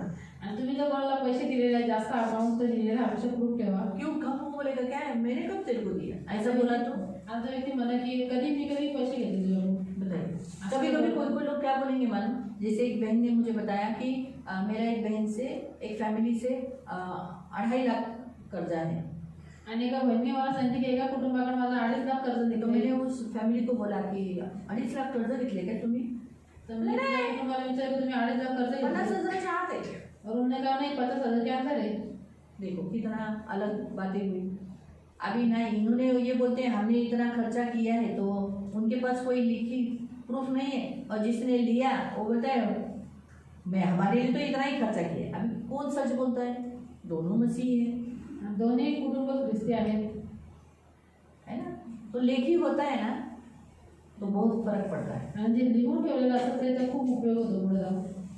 तो क्या होता है सामने वाला लिखा हुआ है ना, पलटी नहीं मार सकता है, समोरचा व्यक्ती पलटी नाही खाऊ शकत, पलटी नहीं मारेगा, लिखा हुआ होना चाहिए। आणि लिहिलेलं असतं पाहिजे. इसलिए जब भी आप कोई भी व्यवहार करते हो तो लिखा हुआ प्रूफ बोलकर अपने पास लिखा आणि म्हणून तुम्ही नेहमी कुठला व्यवहार करता तर लेखी प्रूफ आपल्याजवळ घ्या. विश्वासी हो विश्वासी असू द्या या अविश्वासी हो, किंवा अविश्वासी असू द्या. हमेशा लिखने का करार मतलब कुछ भी बातचीत या कुछ भी लिखने में करो आणि नेहमी करार कुठला करा तो लेखी करा, लिहून करा, तो उससे बहुत फायदा होता है. त्याच्याद्वारे उपयोग होतो. तो आगे प्रॉब्लम क्रिएट नहीं होता तर पुढे जाऊन समस्या नाही उत्पन्न होत. है ना. अभी आप बोलोगे हम वीडियो शूटिंग करते हैं, तुम्ही म्हणा आम्ही तर व्हिडिओ शूटिंग करतो, लेकिन क्या है अभी एआई आने के कारण कुछ भी वीडियो शूट हो सकता है. वो बोलेगा ये एआई का वीडियो है, आणि एआय आल्यामुळे आता काही व्हिडिओ होऊ शकते होते. हा एआयचा व्हिडिओ आर्टिफिशियल येतो, ये मैं नहीं हूँ, आणि हा व्यक्ती मी नाहीच आहे ऐसे भी बोल सकते हैं, असं पण बोलू शकतात. है ना. तो इसलिए लेखी लिखा रहता है ना तो मिटता नहीं. आणि म्हणून हे जे लेखी लिहिलेलं असतं ते मिटत नाही. ऐसा किसी के साथ भी कोई भी व्यवहार में आप लेखी करना है. आणि कुठल्याही व्यवहारामध्ये तुम्ही लेखी व्यवहार करा. साधा एक छोटे से पेपर पे भी नोटबुक के ऊपर आपने लिखा की मी एवढं एवढं हिच्याकडून घेतलेलं, मी असं असं केलेलं आहे, खालून त्याच्यावर सही करवाय, हो मी होश हवासमध्ये लिहिलेला आहे. बराबर. आत्महत्या करने वाला जब लिख के जाता है मैं मेरी मर्जी से सुसाइड कर रहा हूँ, तो क्या होता है वो वही एग्री करते हैं ना. आणि आत्महत्या करणाऱ्या व्यक्ती ज्यावेळेस निघून जातो की माझ्या मर्जीने मी हे सगळं करतोय, तर मग काय करतात ते लोक ते स्वीकार करतात. तो फाइल बंद हो जाती है ना. मग त्याची केसची फाईल बंद होऊन जाते. तो लिखावट जो होती है इसे प्रूफ माना जाता है. आणि लेखी जे लिहिलेलं असतं त्याला एक पुरावा मानला जातो. तो इसीलिए प्रियो लिखना बड़ा इम्पोर्टेंट होता है. आणि म्हणूनच प्रियानं लिहिणं फार महत्वाचं आहे. तो इसीलिए प्रियो आज जो कुछ हमारे लिए लिखा गया है वो हमारे फायदे के लिए है. आणि म्हणून आपल्यासाठी जे काही लिहिलं आहे ते सगळं आपल्याला बस लाभाचं बाइबल आहे. में जो हमारे लिए लिखा गया है वो हमारे फायदे के लिए. जो जुड़ाने के पुस्तक लिखे गए वो हमारे लिए लिखे गए. आणि बायबल पण जे आपल्यासाठी लिहिलेलं आहे ते आपल्या उपयोगासाठी आहे. आणि जे गाण्याचे पुस्तकं लिहिले ते पण आपल्या नाना लाभासाठी प्रकार आहे. के जो पुस्तकें होते हैं, विश्वास की पुस्तकें, अरे कोई कोई प्रभु के दास पुस्तकें लिखते हैं ना, विश्वासकर्ता के पास दौड़े आओ, फिर स्वामी के लिए उपयोगी पात्र, फिर क्षमा करने में खुद को बदलाव लाना, खुद को मुक्त करना, ऐसी पुस्तकें हैं बहुत सारे. देवाच्या दासांनी सगळी नावं जी घेतली ती सगळी पुस्तकं त्यांनी लिहिलेली आहेत. लिखे होते हैं, वो हमारे फायदे के लिए होते हैं. आणि ते आपल्या लाभासाठी असतात. तो उसे हम लेना पढ़ना हमारा लाभ होता है. आणि ते जीवन वाचणं आपला फायदा होतो. है ना. तो इसीलिए लिखे गए ताकि हम उसे पढ़ सके. म्हणजे यासाठी लिहिले की आपण त्यांना वाचू शकतो. हम पढ़कर क्या कर सके, हम पढ़कर आगे बढ़ सके. आणि हे वाचून आपण पुढे जाऊ. है ना. तो इसलिए प्रियो प्रभु के वचन के अनुसार प्रभु हमें बताता है क्या बताता है कि हमें लिखना इम्पोर्टेंट है. आणि म्हणून प्रभूच्या वचनानुसार प्रभू आपल्याला सांगतो की आपल्याला लिहिणं फार गरजेचं तो आहे. बाइबल में हम देखते हैं जिस परमेश्वर ने उसके दासों को लिखने के लिए कहा, शिष्यों को लिखने के लिए कहा, हमें भी लिखने की आज्ञा दी, वो खुद भी लिखा है. आणि बायबलमध्ये आपण बघतो की देवानी त्यांनी स्वतःच्या सेवकांना लिहिण्याची आज्ञा दिली, दासांना लिहिण्याची आज्ञा दिली, आपल्याला पण लिहायला सांगितलं, तर देवाने स्वतः पण लिहिलेलं आहे. तो जिस यीशु के बारे में हम देखते हैं कि उसने यमुना को कहा लिख, तो ये यीशु भी है ना पृथ्वी पर रहते समय वो भी लिख रहा था. आणि ज्या प्रभू येशूबद्दल आपण बघतो की त्यांनी योहानला सांगितलं की तू लिही म्हणून, तो येशू स्वतःच पृथ्वी वास्तविक त्याने पण लिहिलेला आहे. हम पढ़ेंगे यूहन्ना अध्याय 8, जॉन चैप्टर 8, आपण वाचू योहान अध्याय 8 उसका 1 से लेके 31 तक. त्याचं 1 पासून 31 पर्यंत. John chapter 8 verse 1 to 11. 1 to 11. आणि 1 ते 11 पर्यंत. जॉन चैप्टर 8, यूहन्ना अध्याय 8, उसका 1 से 11. त्याचं 1 ते 11 पर्यंत. व्यभिचारी स्त्री मग ते सर्व आपापल्या घरी निघून गेले. पण येशू जैतुनाच्या डोंगराकडे गेला. नंतर पहाटेच तो पुन्हा मंदिरात आला, तेव्हा सर्व लोक त्याच्याकडे आले व तो बसून त्यांना शिकवू लागला. हमारा हम हमेशा देखते हैं यीशु मसीह मंदिर में सिखाता है, मंदिर में हमेशा उपदेश देता है. ये उसका काम वो प्रतिदिन हमेशा करता है. फिर त्यावेळी व्यभिचार करत असताना धरलेल्या एका स्त्रीला शास्त्री व फरीसी यांनी त्याच्याकडे आणले व तिला मध्ये उभे करून ते त्याला म्हणाले, गुरुजी, ही स्त्री व्यभिचार करत असताना धरण्यात आली. मोशेने नियमशास्त्रात आम्हाला अशी आज्ञा दिली आहे की अशांना दगडमार करावा, तर आपण हिच्याविषयी काय म्हणता? त्याला दोष लावायला आपणास काहीतरी मिळावे म्हणून त्याची परीक्षा पाहण्याकरता ते असे म्हणाले. येशू तर खाली ओढून बोटाने जमिनीवर लिहून हाँ, अभी हम देखते हैं कि वो कि कहाँ लिख रहा है, जमीन में, धूल में, मट्टी में अपनी उंगली से क्या कर रहा है. कभी कभी आप देखें बच्चे लोग, आप लोग, हम जब कहीं पर बैठते हैं, समुद्र के किनारे पे जाते हैं, तो हम लोग क्या करते हैं, रेती में ऐसे उंगली से लिखते हैं, है ना. और फिर पानी आता है और फिर वो मिटा देता है कभी कभी हम पैर से ऐसा ड्राइंग निकालते हैं, उतने में पानी आ गए, हम पीछे हट जाते हैं और जो फिर देखा तो सब मिटा गया है। तो मिट्टी में लिखना, तो हम देखते हैं यीशु मसीह ने मिट्टी में लिखा, वो पूरा पढ़ लेंगे फिर हम मिट्टी के बारे में देखेंगे। आणि ते त्याला एकसारखे विचारत असता तो उठून त्यांना म्हणाला, तुमच्यामध्ये जो निष्पाप असेल त्याने प्रथम तिच्यावर दगड टाकावा। मग तो पुन्हा खाली ओढून जमिनीवर लिहू लागला। हे शब्द ऐकून वृद्धातल्या वृद्धापासून तो थेट शेवटच्या माणसापर्यंत ते सर्व एकामागून एक निघून गेले। येशू एकटा राहिला आणि तेथेच ती स्त्री मध्ये उभी होती। नंतर येशू उठला व त्या स्त्रीशिवाय तिथे कोणी नाही असे पाहून तिला म्हणाला, बाई, तुला दोष देणारे कोठे आहेत? तुला कोणी दंड ठरवला नाही काय? ती म्हणाली, प्रभूजी कोणी नाही। तेव्हा येशू तिला म्हणाला, मीही तुला दंड ठरवत नाही, जा, ह्यापुढे पाप करू नकोस। आमीन। तो हम यहाँ देखते हैं कि यीशु मसीह मिट्टी में लिख रहा था। तो मिट्टी किसको दर्शाता है? इंसान को दर्शाता है। तर माती कशाला दर्शवते? मनुष्याला दर्शवते। क्योंकि परमेश्वर ने मनुष्य को मिट्टी से बनाया। का? कारण की देवाने मनुष्याला मातीतून बनवलं। आप उत्पत्ति अध्याय 2 में पढ़ सकते हैं। तुम्ही उत्पत्ति अध्याय 2 मध्ये वाचू शकता। जेनेसिस चैप्टर 2 उत्पत्ति अध्याय 2 और उसका 7 वचन। आणि त्याचं वचन 7।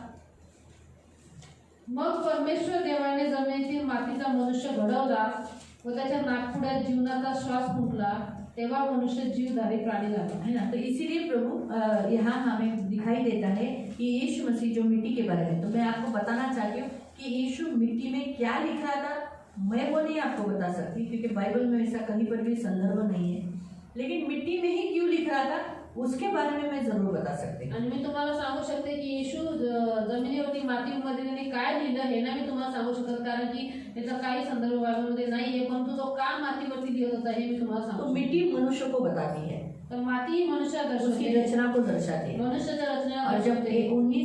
3 के 19 में, ये उत्पत्ति अध्याय 3 के 19 में आदम को मिला हुआ, मनुष्य को मिला हुआ श्राप को दर्शाती है। तो मिट्टी से आया तो मिट्टी में ही जाएगा। आणि म्हणून उत्पत्ति अध्याय 3:19 मध्ये माती ही मनुष्याला भेटलेल्या श्रापाला दर्शवते की तू मातीतून आलेला आहेस आणि तू मातीमध्येच जाशील। इसलिए मनुष्य की निर्मिति, म्हणून मनुष्याची निर्मिती मिट्टी को दर्शाती है, मातीला दर्शवते, और मनुष्य का मृत्यु, मनुष्याचा मृत्यू वो भी मिट्टी को दर्शाता है। ते पण मातीला तो दर्शवतो। इसीलिए प्रियो, हम यहाँ खास देखते हैं कि मिट्टी में जो हम देखते हैं, मिट्टी किसका प्रतीक है? इंसान का जन्म, निर्मिति और मृत्यु को। आणि म्हणून आपण मातीविषयी बघतो की माती एक कशाचं प्रतीक आहे, तर मनुष्याचा जन्म म्हणजे त्याची उत्पत्ती, त्याची निर्मिती आणि त्याचा मृत्यू। इसीलिए परमेश्वर ने अब्राहम को वचन दिया था कि तेरी संतति इस मिट्टी में जो बालू के किंकों के समान असंख्य रहेगी।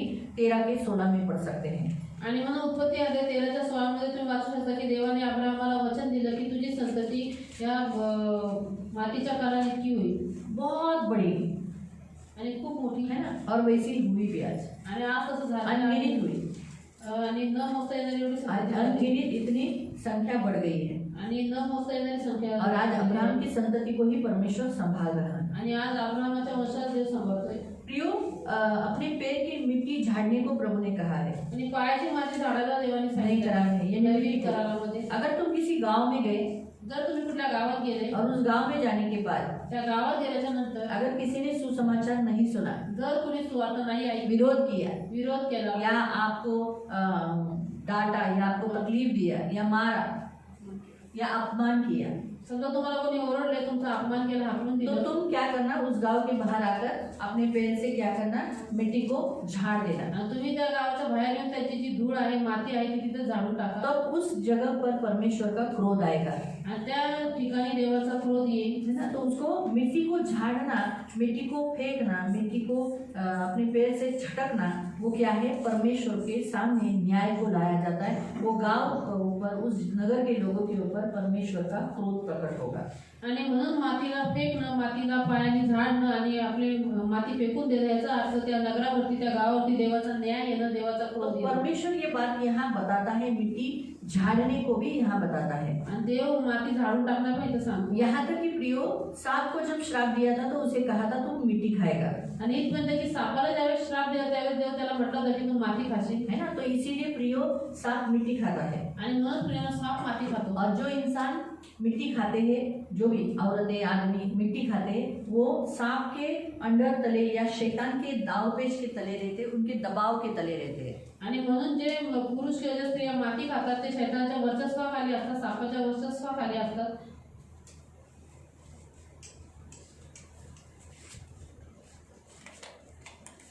दावपेच के तले है, उसका साइन है मिट्टी खाना।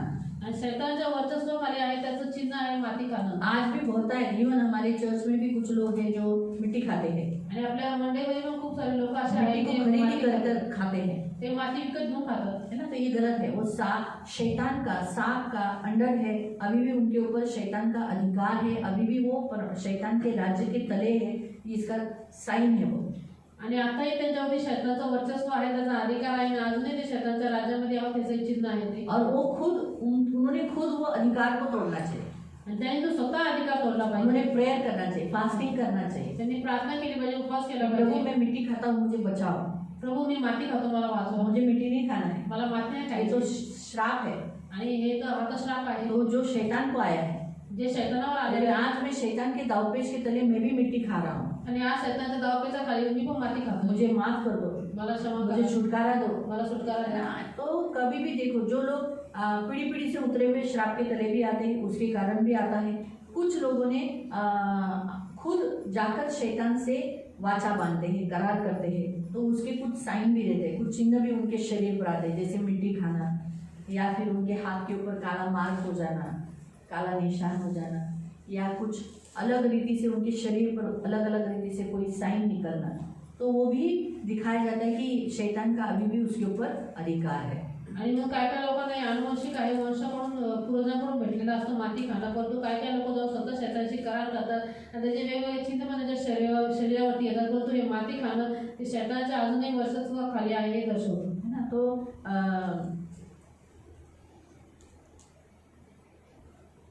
अभी वो टॉपिक फिर मेरा चेंज हो जाएगा। तो इसीलिए प्रियो, प्रभु के वचन के अनुसार हम देखते हैं कि मिट्टी खाना, तो मिट्टी की यहाँ दर्शाती है सांप को, आणि म्हणूनच श्राप. प्रियांच्या वचनानुसार आपण फक्त माती खाणं इथं श्रापाला दर्शवतो। लेकिन मिट्टी में बैठना मग तो मातीमध्ये बसणं शोक को दर्शाता है। शोकाला दर्शवतो। जब आप मिट्टी में बैठते हो, ज्यावेळेस तुम्ही मातीत बसता हाँ, तो आप शोक कर रहे हो, तो तुम्ही शोक करता, मिट्टी सिर के ऊपर डाल रहे हो, माती डोक्यावरती तो टाकता, अपना दुख प्रकट कर रहे हो। तुम्ही स्वतःचं दुःख और प्रकट जो करता। ऐसा करता है, आणि जो असं करतो परमेश्वर उसका न्याय जरूर करता है, उसकी तरफ से जिसके लिए उसने किया है उसके लिए। जैसे अगर पश्चाताप करने के लिए, मैं पापी हूँ प्रभु मुझे माफ करो, इसके लिए लोग परमेश्वर के सामने मिट्टी डालते थे। आणि म्हणून पश्चाताप करण्यासाठी की देवा मी पापी, मला क्षमा कर असं बोलून लोक माती स्वतःच्या डोक्यावर तो फिर वो टाकतात। क्या करता था, परमेश्वर उनके पाप को क्षमा करता था। मग देव काय करायचे, त्यांच्या पापांना क्षमा करायचे। लेकिन कोई अगर व्यक्ति दुखी है, कोई मुझे दर्द दे रहा है, ऐसा बोलकर जब वो लोग मिट्टी डालते थे, तो परमेश्वर क्या करता था, जो उसके शत्रु है उनसे वो लड़ता था। आणि कोणत्या व्यक्ती जर दुःखी आहे, त्याला कोणी त्रास देतोय असं म्हणून जर तो माती डोक्यावर टाकून बसायचा, तर देव काय करायचं, त्याच्या शत्रूंशी लढायचं। अय्यूब के अध्याय में अगर आप पढ़ेंगे 2:8 में, तो उसने भी ऐसे ही किया, वो मिट्टी में बैठा, मिट्टी डालकर आणि बदन पर आयुष्यामध्ये बैठा, 2:8 मध्ये आपण जर वाचलं तर योग पण मातीमध्येच बसलेला होता। क्योंकि वो अपना दुख और अपना शोक प्रकट कर रहा था। का, कारण की तू त्याचं दुःख, त्याचा शोक प्रकट करत और होता। इसीलिए कुछ दिनों के बाद उसका शोक का रूपांतर किसमें हुआ, आनंद में हुआ, उसे 2 गुना दिया गया। आणि मग काही दिवसांनंतर त्याच्या दुःखाचं रूपांतर आनंदात झालं, म्हणजे त्याला 2 पटीने द्यायला झालं। 2:8 इयोबमध्ये 2:8 इयोबाने आपले अंग खाजवण्यासाठी एक खापरी घेतली व तो जाऊन राखेत बसला। है ना। तो हम यहाँ देखते हैं कि वो किस में बैठा, मिट्टी में, राख में जाकर बैठा, अपने शोक को प्रकट करने के लिए। मैं कितना दुखी हूँ, मेरे शरीर में कितनी व्याधियाँ है, इसलिए वो मिट्टी में जाकर बैठा। आणि दूसरा पढ़ेंगे जोशुआ अध्याय 7 उसका 6 वचन। दुसरा पत्र यहोशुआ अध्याय 7 त्याचं वचन 6। जोशुआ यहोशुआ चैप्टर 7 अध्याय 7 उसका 6 वचन 6। तेव्हा यहोशुआने आपले कपडे फाडले। हाँ, जोशुआ ने, जैसे उसको मालूम पड़ा कि अरे कुछ ही छोटे थोड़े लोग हैं और उन्होंने हमें हरा दिया, युद्ध में हराया और हमारे लोगों को मारा, ये सोचकर उसने कपड़े फाड़े। आणि तो व इस्रायलचे वडील जन संध्याकाळपर्यंत परमेश्वराच्या कोशापुढे पालथे पडून राहिले आणि त्यांनी आपल्या डोक्यात धूळ घातली। हाँ, उन्होंने क्या किया, अपने सिर के ऊपर मिट्टी को डाल दिया, है ना। तो हम ये देखते हैं कि उन्होंने अपना शोक प्रदर्शन किया, उसके कारण परमेश्वर ने क्या किया, न्याय किया। त्याच्यामुळे किसने देवाने काय चोरी केलं? किया था, किसने क्या किया था, वो मालूम पड़ गया। कौन था वो? आणि कोणी चोरी केलेली हे माहिती पडलं तो होता आखा। है ना। तो जब सिर में कोई धर्मी व्यक्ति डालता है, आणि कोणता नीतिमान व्यक्ती जर डोक्यामध्ये माती टाकतो कोई भी सोयरा आयरा गैरा सोम्या गोम्या नहीं, आणि कोणता पण आया गेला सोमे गोमे नाही, हाँ, जो प्रभु को जानता नहीं, जो प्रभूला ओळखत नाही, अविश्वासी है, अविश्वासी आहे, ऐसा वो डालेगा तो नहीं प्रभु न्याय करेगा। आणि असं जर डोक्यात माती टाकलं प्रभु तर न्यायाधीश किसका है? न्याय किसका है? हमारा, न्याय का जगत का। जगाचा न्यायाधीश आहे तो। मालूम हुआ? वो जग संसार का न्यायाधीश है, हमारा भी न्यायाधीश है। तो जगाचा पण न्याय आहे आणि आपला पण आहे। मसीह लोगों ने भी बेफिजूल में अपने सिर के ऊपर मिट्टी नहीं डाला है। आणि ख्रिस्ती लोकांनी पण विनाकारण आपल्या डोक्यावरती माती नाही टाकायची। और हमारे पड़ोसी भी, अन्य जाति भी, हमने कुछ उनका बिगाड़ा नहीं, लेकिन हमारे लिए वो मिट्टी डालेंगे। देख परमेश्वर ये चर्च की दीदी के लिए मिट्टी डाल दे, तो परमेश्वर मेरा न्याय नहीं करेगा। आणि आपले जे शेजारी आहेत, अन्य जाती आहेत, ज्यांचं आपण काही वाईट केलं नाही, वाकडं केलं नाही, ते जर आपल्यासाठी माती टाकून डोक्यावर ते ऐकून देव आपलं वाईट नाही करणार। लेकिन कभी देखो या किसी लोगों को हानि हो रही है जिससे आत्मिक उन्नति का नाश हो रहा है, और फिर अगर मिट्टी सिर पे डाला तो फिर परमेश्वर न्याय करेगा। आणि जर कुठं नुकसान होतं, एकदम हानी होते आणि आत्मिक जीवनामध्ये अडथळे येतात, तर त्या व्यक्तीने जर का माती टाकली डोक्यावर तर देव नक्की न्याय करणार। तो इसीलिए प्रियो, सिर पर मिट्टी डालना ये शोक को यानी परमेश्वर के न्याय को पुकारना होता है कि देख आज मैं दुख कर रही हूँ, दुख उठा रहा हूँ, मैं आज मिट्टी में हूँ, और वो मिट्टी मैंने सिर के ऊपर डाली है, तो अब मुझे तेरे सिवाय और किसी से न्याय नहीं चाहिए, तू मेरा न्याय चुका।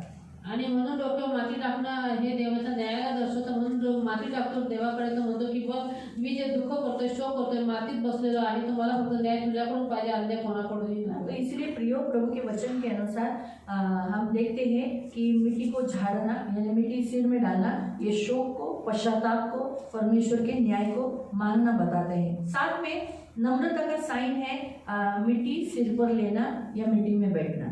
आणि म्हणून आपण फक्त देवाच्या वचनानुसार माती डोक्यावर टाकणं म्हणजे हे शोकाला, देवाच्या न्यायाला आणि पश्चातापाला दर्शवतात। त्यासोबतच माती डोक्यावर टाकणं हे नम्रतेचं आणि नीतीचं चिन्ह आहे। हाँ, अगर हम मिट्टी में बैठते हैं तो इसका मतलब अपने आप को डाउन करते हैं, परमेश्वर के सामने दिखाते हैं और बोलते हैं देख प्रभु मैं तो मिट्टी का हूँ, मैं इसी मिट्टी में जाने वाला हूँ, मुझ पर क्रोध मत कर, मैं नम्र होता हूँ तेरे सामने, मैं जो इस बात के लिए अहंकार करता हूँ छोड़ देता हूँ। आणि जो जमिनीवर बसतो म्हणजे मातीवर बसतो तो देवा दाखवतो की देवा बघ मी या मातीतलाच आहे आणि ह्याच्यामध्येच मी जाणार आहे, म्हणून माझ्यावरती क्रोध करू नको, मी नम्र होतो, तुझ्यासमोर दीन होतो, पश्चाताप करतो, है ना। तो इसका साइन है मिट्टी में बैठना। आणि त्याचं चिन्ह आहे मातीमध्ये बसणं। साथ में हम देखते हैं प्रियो, मिट्टी गुस्से में आकाश में डालना। त्यासोबत आपण बघतो की रागामध्ये माती आकाशावर टाकणं। हाँ, तो ये परमेश्वर के पास वो मिट्टी को फेंकना, कहना कि जिस व्यक्ति के लिए मैंने मिट्टी डाला है, जिसका नाम लेकर मैंने डाला है, उसने मुझे बहुत ही दुख, बहुत ही दर्द, बहुत ही कष्ट दिया है, अब तू मेरा न्याय चुका, और जैसे मैंने इस व्यक्ति के लिए मिट्टी डाला है उसको व्यक्ति को मिट्टी में डाल दे। आणि आकाशामध्ये देवाकडे धूळ फेकण्याचं हे चिन्ह आहे की हे देवा बघ मी ह्या ज्या व्यक्तीसाठी मी माती टाकलेली आहे त्या व्यक्तीने मला खूप दुःख, खूप त्रास दिलेला आहे, म्हणून तू माझा न्याय चुकव, जशी माती टाकलेली आहे तर या मातीतच त्याला मिळून टाक, हे देवाकडे सांगितलेले। हाँ, तो इसलिए बहुतायत बार जब मिट्टी आकाश में डाली जाती है, खूप वेळा आकाशामध्ये ज्यावेळेस माती टाकली जाते, हाँ, उस समय प्रियो परमेश्वर उस व्यक्ति का न्याय करता है। त्यावेळेस देव त्या मनुष्याचा न्याय करतो। ऐसा बाइबल में हम पढ़ते हैं 2 सैमुएल अध्याय 16 दुसरा शमूएल अध्याय 16 और उसके 13 वचन है। त्याच्या 13 वचनामध्ये ये बहुत रिस्की वचन है, इसलिए आप पढ़ो और मैं आपको फिर समझा दूँ। दावीद आपल्या लोकांपुढे मार्गस्थ झाला। 2 सैमुएल 2 सैमुएल अध्याय 16 उसका 13। 2 शमूएल अध्याय 16 उसका 13। त्याचं वचन 13। दावीद आपल्या लोकांसह पुढे मार्गस्थ झाला। अबशालोम से जब वो भाग रहा था उस समय की बातचीत है ये। फिर आणि शिमी समोरच्या पहाडाच्या कडेने त्याला शिव्या शाप देत दगड मारत व त्याच्यावर धूळ उधळत चालला। हाँ, तो इसका मतलब क्या है मालूम कि वो, और आगे भी देखो वो क्या कह रहा था, वो कह रहा था कि तूने बिन्यामीन यानी किसको, शाऊल के घराने को नाश किया। अभी मुझे बताइए कि शाऊल के घराने को दाऊद ने नाश किया था? तर मला सांगा की शौलाच्या घराण्याला दाविदाने नाश केलेला का? इसीलिए प्रियो, उसने जो गलत मिट्टी फेंका था दाऊद के ऊपर और ऊपर फेंका था, इसलिए परमेश्वर ने न्याय किया। आगे जाके कौन मरा? कौन मरा? नहीं, शिमी मरा, दाऊद नहीं मरा। कौन मरा? कौन मरा? मालूम पड़ा? शिमी मरा। 16 का हम 13 पढ़ते हैं, 16 का 13 है ना। तो शिमी मरा क्योंकि परमेश्वर ने न्याय किया। कारण की देवाने न्याय केला।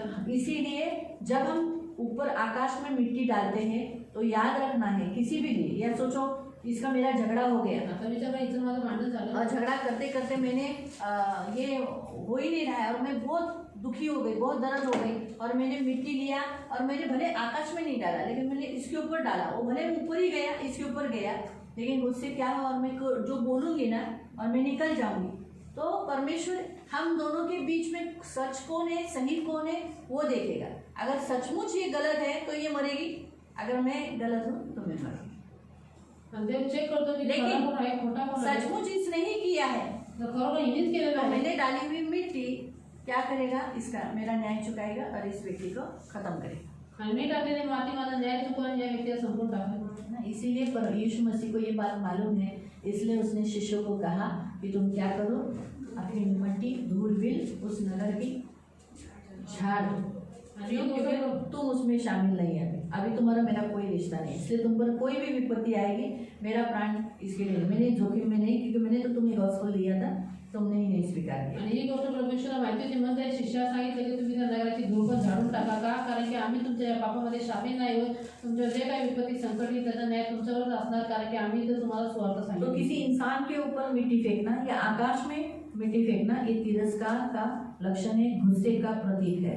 आणि म्हणून कोणत्याही मनुष्यावर माती फेकणं किंवा त्या मनुष्याचं नाव घेऊन आकाशात माती फेकणं हे तिरस्काराचं आणि रागाचं लक्षण आहे। तो यहाँ तो हम 2-3 वचनों को पढ़ेंगे, आपण 2-3 वचनं वाचू, हाँ, फिर उसे और भी फिर होके फिर हम इसमें जाएंगे। तो हम सबसे पहले पढ़ेंगे सगोपदेशक अध्याय 12 उसका 7। आपण सगळ्यात पहिले वाचू उपदेशक अध्याय 12 त्याचं वचन 7। सगोपदेशक उपदेशक अध्याय 12 अध्याय 12 उसका 7। त्याचं वचन 7। तेव्हा माती पुरवत मातीच मिळेल आणि देवाने दिलेला आत्मा त्याच्याकडे परत जाईल। तो मिट्टी में मनुष्य की मृत्यु को दर्शाया है, वो परमेश्वर से आया, परमेश्वर के पास लौट जाएगा। शरीर किसमें है, मिट्टी का बनाया था, मिट्टी में ही मिल गया। अब हम पढ़ेंगे भजन संगीता 103 आपण वाचू स्तोत्र संहिता अध्याय 103 उसका 14। त्याचं वचन 14। कारण तो आमची प्रकृती जाणतो, आम्ही केवळ माती आहोत हे तो आठवतो। है ना, तो हम भूल जाते हैं कि हम मिट्टी के हैं आपण विसरून जातो आपण और माती पाप करते रहते हैं, आणि पाप करतो। लेकिन परमेश्वर को मालूम है हम मिट्टी के हैं, इसलिए वो हमारी सांस को बचाए रखता है और हमें संभाले रखता है। और मालूम है मिट्टी के हैं यानी जल्दी टूट जाएंगे, मिट्टी के बर्तन क्या हो जाते हैं, मातीचे भांडे काय होतात, टूट जाते हैं ना, लगेच फुटतात। इसलिए हम भी देखो छोटी छोटी बातों में टूट जाते हैं। आपण बघा लहान लहान गोष्टी तुटून जातो। हाँ, हमारे अगर ओरिजिनल बर्तन का मिट्टी का बर्तन ऐसा हमारा आकार को ऐसा निकाल के रखा ना तो बहुत सारे क्रैक दिखेंगे।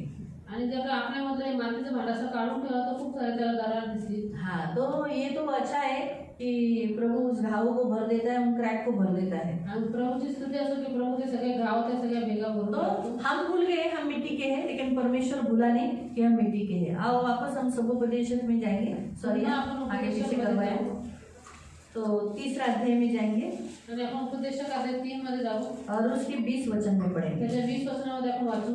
सर्व एकाच स्थानी जातात, सब एक ही जगह जाते हैं, सर्वांची उत्पत्ती मातीपासून आहे सबका जन्म सब मिट्टी से ही बने हैं व सर्व पुन्हा मातीच और मिळतात। फिर सब मिट्टी में ही जाते हैं। हाँ, अब हम पढ़ेंगे भजन संगीता 113 Psalm 113 स्तोत्र संहिता 113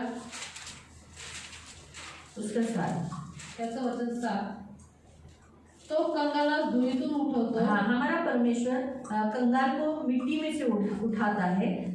दरिद्र्यास उकिरड्यावरून उचलतो। आमीन। तो हमारा परमेश्वर कैसा है, मिट्टी से उठाता है उसको, मतलब उसकी स्थिति, उसकी जो स्थिति कौन सी है, एकदम गरीब नीचे की, एकदम तुच्छ ऐसे परिस्थिति से। तो मिट्टी किसको दर्शाता है, नीच दशा को, आणि एकदम नीचे की खालच्या दशा, दशेला दर्शवते। और हम सब नीची दशा में थे। आणि आपण सगळेजण असे खाली पडलेल्या उसमें से दशेत प्रभु ने हमको ऊपर उठाया, त्याच्यामधून प्रभूने आपल्याला है ना। तो उचललं. नीच दशा से प्रभु ने हमें उठाया, उसका साइन ये बताता है।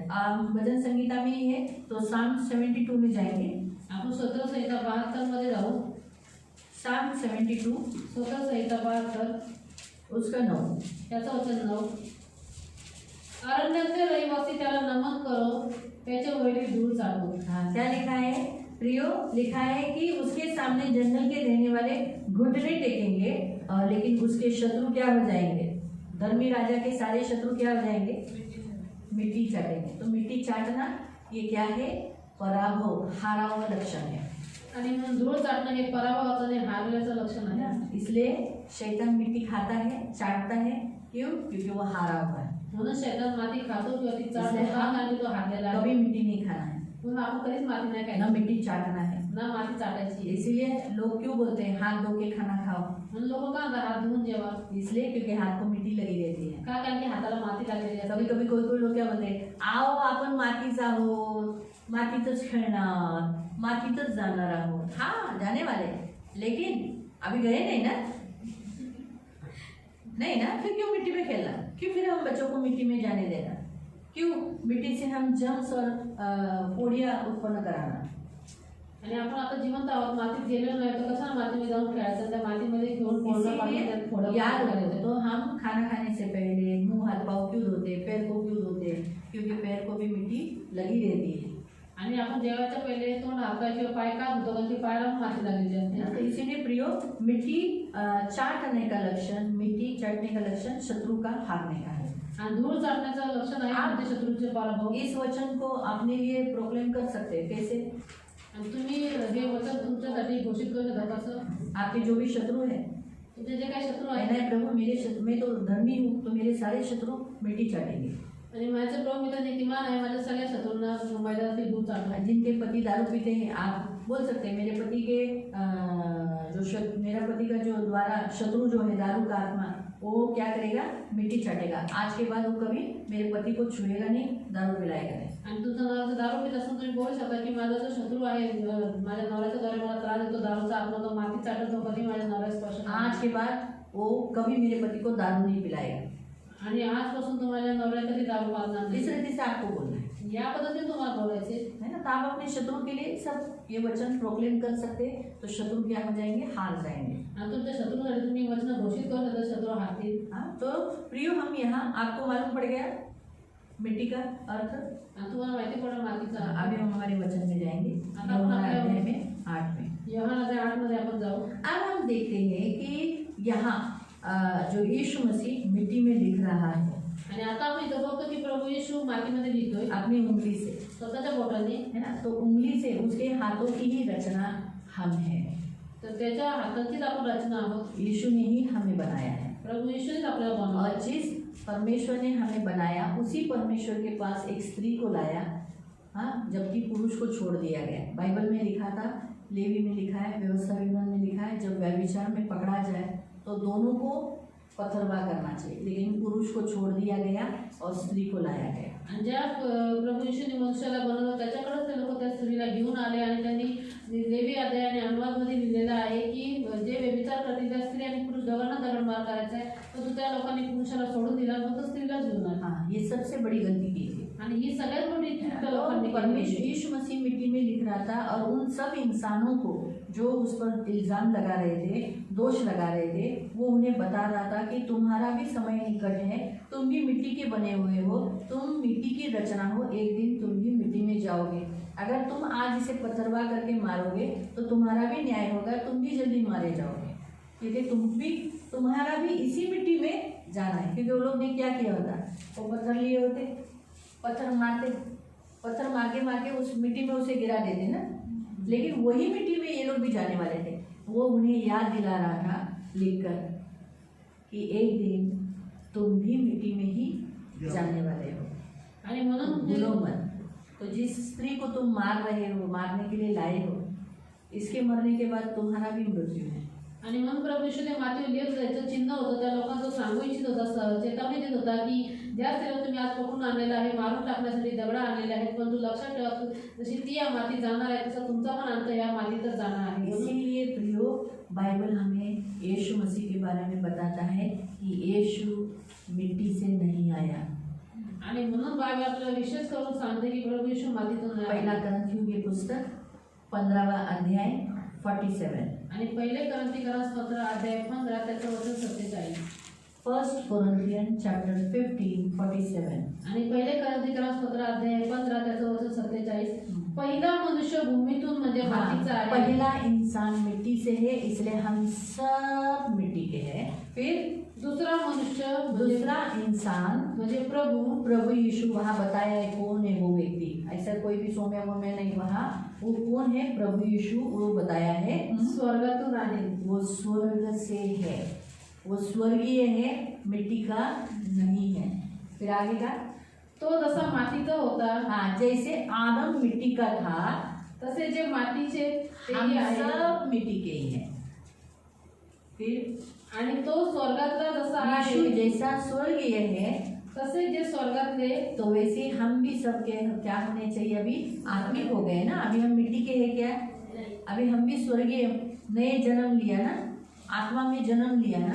फिर हम आत्मा में जन्म लिए लोग नाश करने वाले, किसी को पथरवा कर खत्म करने वाले नहीं हो, क्योंकि जैसे वो मर गया तुम भी मरोगे, लेकिन तुम मैं जैसे आत्मा बचाने के लिए आया, तुम भी अगर आत्मा बचाओगे तो लाभ होगा।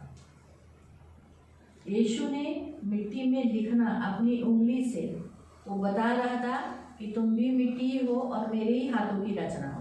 आणि प्रभू येशू बोटाने मातीवरती लिहिणं हे दर्शवत होतं की तुम्ही पण माती आहात आणि तुम्ही पण माझ्याच हाताची रचना आहात. ये जो हम लिखते हैं, अगर मुझे कुछ लिखना है मला जर काही लिहायचं आहे तो मैं कौन सी उंगली का इस्तेमाल करूँ, आणि तुम्ही कोणत्या बोटाचा वापर करेल? हे हाताचं उजव्या हाताचं पहिलं बोट. आणि आपण असे एकमेकांना बोट दाखवतो. इसका मतलब यीशु क्या कह रहा है, ह्याचा अर्थ प्रभू येशू काय म्हणतोय? उंगली से लिखकर तुम भी मिट्टी हो, इसलिए तुम उसकी हत्या न करो, तुम उसे न मारो, नहीं तो तुम भी मिट्टी में मिल जाओ। आणि म्हणून प्रभू येशू हे सांगत होता की तुम्ही पण माती आहात, म्हणून त्या स्त्रीची हत्या करू नका, त्यांना मारू नका, कारण की तुम्ही पण उद्या मातीतच जाणार आहे. आपको समझ में आया आपको यीशु आता ने है? मिट्टी में क्यों क्या अभी क्या लिखा वो वहाँ प्रॉपर नहीं बताया, लेकिन लिख जरूर रहा था। आणि काय लिहिलेलं आहे या गोष्टी गुप्त आहेत. उसके लिखने के कारण सबको क्या लगा, शायद मेरा पाप लिख रहा है, ऐसा कुछ लोगों को लगा होगा। आणि तो लिहत असल्यामुळे लोकांनी वेगवेगळे गृहीत धरले की हा माझं पाप नाही लिहित. और ये भी हो सकता है कि यीशु ने जो लिखा वो लिखने के कारण सबको अपने अपने पाप याद आ गए। आणि म्हणून प्रभू हे पण होऊ शकतं की प्रभू येशू बड़े जे से काय बड़े लिहिलं, लोग पहले पत्थर डाल के फिर छोटे चले गए। आणि मोठ्या लोकांनी पहिले दगडी टाकले, नंतर लहान मुलं दगडी टाकून दिले. तो इसलिए प्रभु हमें यहाँ बताता है कि यीशु ने भी भूमि पर लिखा है। भूमि पर लिखा यानी क्या, अब हम आत्मिक रीति से जाएंगे। यीशु आता आपण ने आत्मिकतेने जाऊ. यीशु ने भूमि पर लिखा, इसलिए लिखा कि अब तुम्हारे पाप मिट गए हैं, क्योंकि भूमि पे जो भी लिखा जाता है मिट जाता है। आणि प्रभू येशूने जमिनीवरती लिहिलं, यासाठी लिहिलं की तो सांगू इच्छित होता की आता तुमचे पाप मिटलेले आहेत, कारण की जमिनीवर जे अब काही लिहिलं उसे ते पुस्तक स्मरण रखा न जाएगा। आता ते स्मरण ठेवलेलं आहे. जैसे हम मसीह में होने के बावजूद भी हमसे जो गलतियां होती है वो मिट्टी में लिखा जाता है, इसलिए दुष्ट पिता के पास जाकर नहीं कहता इसने ऐसा किया। आणि म्हणून आता ख्रिस्तामध्ये आपण असूनही आपल्या कोणत्या चुका होतात त्या सगळ्या मातीत लिहिल्या जातात. म्हणून शैतान पित्याकडे जाऊन नाही म्हणत की याने आली यीशु का लहू उस मिट्टी में से मिटा डालता है। आणि प्रभु येशूचं रक्त त्या मातीवर पुसून इसलिए मैंने टाकतं. आपको एक बताया था कि हम समंदर के पास जाते हैं और हम समंदर में लिखते हैं, पानी आकर धो देता है। वैसे ही इस पृथ्वी पर हम जो भी काम करते हैं, जो भी हम पाप करते हैं, यीशु का लहू धोकर मिटा देता है और हमें फिर से नया कर देता है। आणि म्हणून या पृथ्वीवरती आपण जे काही कामं करतो, वाईट कामं करतो, पाप करतो, येशूचं रक्त ते पुसून टाकतं, धुवून टाकतं आणि म्हणून आपला न्याय नाही करत. इसलिए हम पृथ्वी पर जो भी मन लगाएंगे, जो भी हम यहाँ पृथ्वी पर करेंगे, वो सब व्यर्थ है। इसलिए हम जो भी करना है प्रभु के लिए करो। आणि मन पृथ्वीवरती आपण जे काही करू किंवा जे काही मन लावू ते सगळं व्यर्थ आहे, म्हणून आपल्याला जे काही करायचं प्रभूसाठी करा, सब प्रभु के लिए करो, सर्व काही प्रभूसाठी करा, क्योंकि हम सब यहाँ छोड़ के जाने वाले कारण हैं। की सर्व गोष्टी आपण इथं सोडून तो जाणार इसलिए आहोत. हम जो कर रहे हैं प्रभु के लिए, म्हणून आपल्याला जे काही करायचं प्रभूसाठी हमारा जो करायचं. कुछ है सब प्रभु के लिए इस्तेमाल होने के लिए हम करना है। आणि आपलं जे काही सगळं काही प्रभूसाठी वापरण्यासाठी इसलिए करायचं. पृथ्वी पर जो भी है, देखो आज कितने लोग आए कितने लोग चले गए, उनका नाम भी स्मरण है। आज पृथ्वीवरती किती लोक आले, किती लोक गेले, त्यांचं नाव तरी लक्षात आहे आपल्याला. संसार में कोई नाम उनका स्मरण नहीं रखता, जगात त्याचं कोणच नाव आठवता ठेवत है ना। लेकिन मसीह में लोगों का नाम पुस्तक में लिखा गया है, जिन लोगों का धर्मियों का नाम लिखा गया है वही मिटा नहीं जाता। इसलिए पृथ्वी पर जो भी नाम लिखा जाता है, यानी पृथ्वी पर जो भी नाम लिखता है वो मिटता है। आणि म्हणून पृथ्वीवरती जे काही नाव लिहितात ते मिटून जातात. इसलिए हमारा नाम स्वर्गीय बातों में लिखो, म्हणून आपलं नाव स्वर्गीय गोष्टीमध्ये लिहा, स्वर्गीय पुस्तक में लिखो। स्वर्गीय पुस्तकात लिहा. जमीन पर लिखोगे तो मिट जाओगे। जमिनीवर लिहा तर ते मिटून इसलिए जाईल. आप जो भी पृथ्वी पर कुछ भी बड़ा काम करोगे वो प्रभु के सामने कोई लाभदायक नहीं, लेकिन आप आत्मिक में स्वर्ग में करोगे तो उसका फायदा रहेगा। जैसे कुरनेलियस ने दान और प्रार्थना ही की, वो कहाँ गई? स्वर्ग में। आणि मग तुम्ही पृथ्वीवरती असताना किती मोठी कामं केली तरी ती स्मरण आम्हाला ती मिटून जाते, परंतु देवाच्या राज्यामध्ये आत्मिक गोष्टीसाठी तुम्ही जर काम केलं तर ते स्मरण नाही, तसं करले नाही. त्याचे दान आणि त्याची प्रार्थना देवाच्या समोर स्मरण करण्यात आले ना. तो ये बातें आपको याद यहाँ प्रभु यीशु मसीह बताता है। तर या गोष्टी तर प्रभू यीशु तो सांगतो. पृथ्वी है वो मिट जाएगी, आणि पृथ्वी आहे ती मिटून जाईल. इसलिए यीशु मसीह ने जो लिखा वो यहाँ वही बता रहा था कि आत्मिक रीति से वही कह रहा है कि मैंने तुम्हारे सारे पाप इस पृथ्वी में से मिटा डाले, आत्मिक नई रीति से चाल जाओ।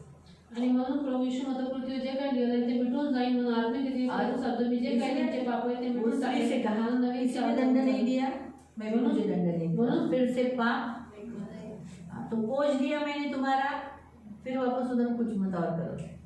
आणि म्हणून प्रभू यीशु त्या स्त्रीला म्हटलं की तुला कोणी दंड नाही देते, मी प्रभूजी कोण नाही, तर प्रभू मला जा, मीही तुला दंड सांगित नाही, इथून पुढे पाप करू नको. याचा अर्थ हा आहे की मी तुझी पाप पुसून टाकले, पुन्हा जाऊन तुम्ही लिहू नका. हाँ, तो पुनः फिर से वो पाप तैयार नहीं करना। आणि पुन्हा ती पाप तयार करू हम नका. क्या करते हैं, वापस वही पाप लिखा जाता है। आणि आपण काय करतो, वारंवार तीच पाप फिर से करतो, हमको तेच वो पाप गलतियां लिहितो. नहीं दोहराना है। पुन्हा पुन्हा त्या चुका आपण करायच्या नाही. यहाँ वो प्रभु ये बात बता रहे प्रभू इथे या गोष्टी सांगतो. हैं। हालेलुया। किसी को कोई प्रश्न? आणि यीशु का जमीन पर लिखने के ऊपर आणि प्रभू यीशुच्या जमिनीवर लिहिल्यावरती काही प्रश्न?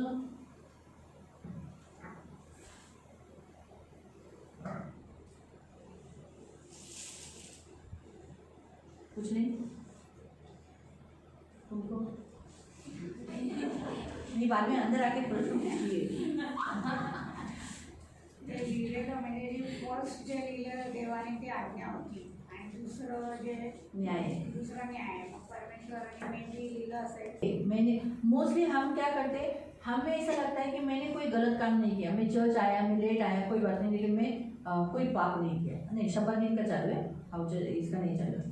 तो शब्द दिन में लोग लेट आते हैं, बराबर है, तो उनको एहसास नहीं होता है। फिर बहुत से लोग दारू पीते हैं, उनको क्या लगता है मेरी कमजोरी है, लेकिन उनको एहसास होना चाहिए मैं जो कर रहा हूँ वो गलत है, मुझे ये नहीं करना चाहिए।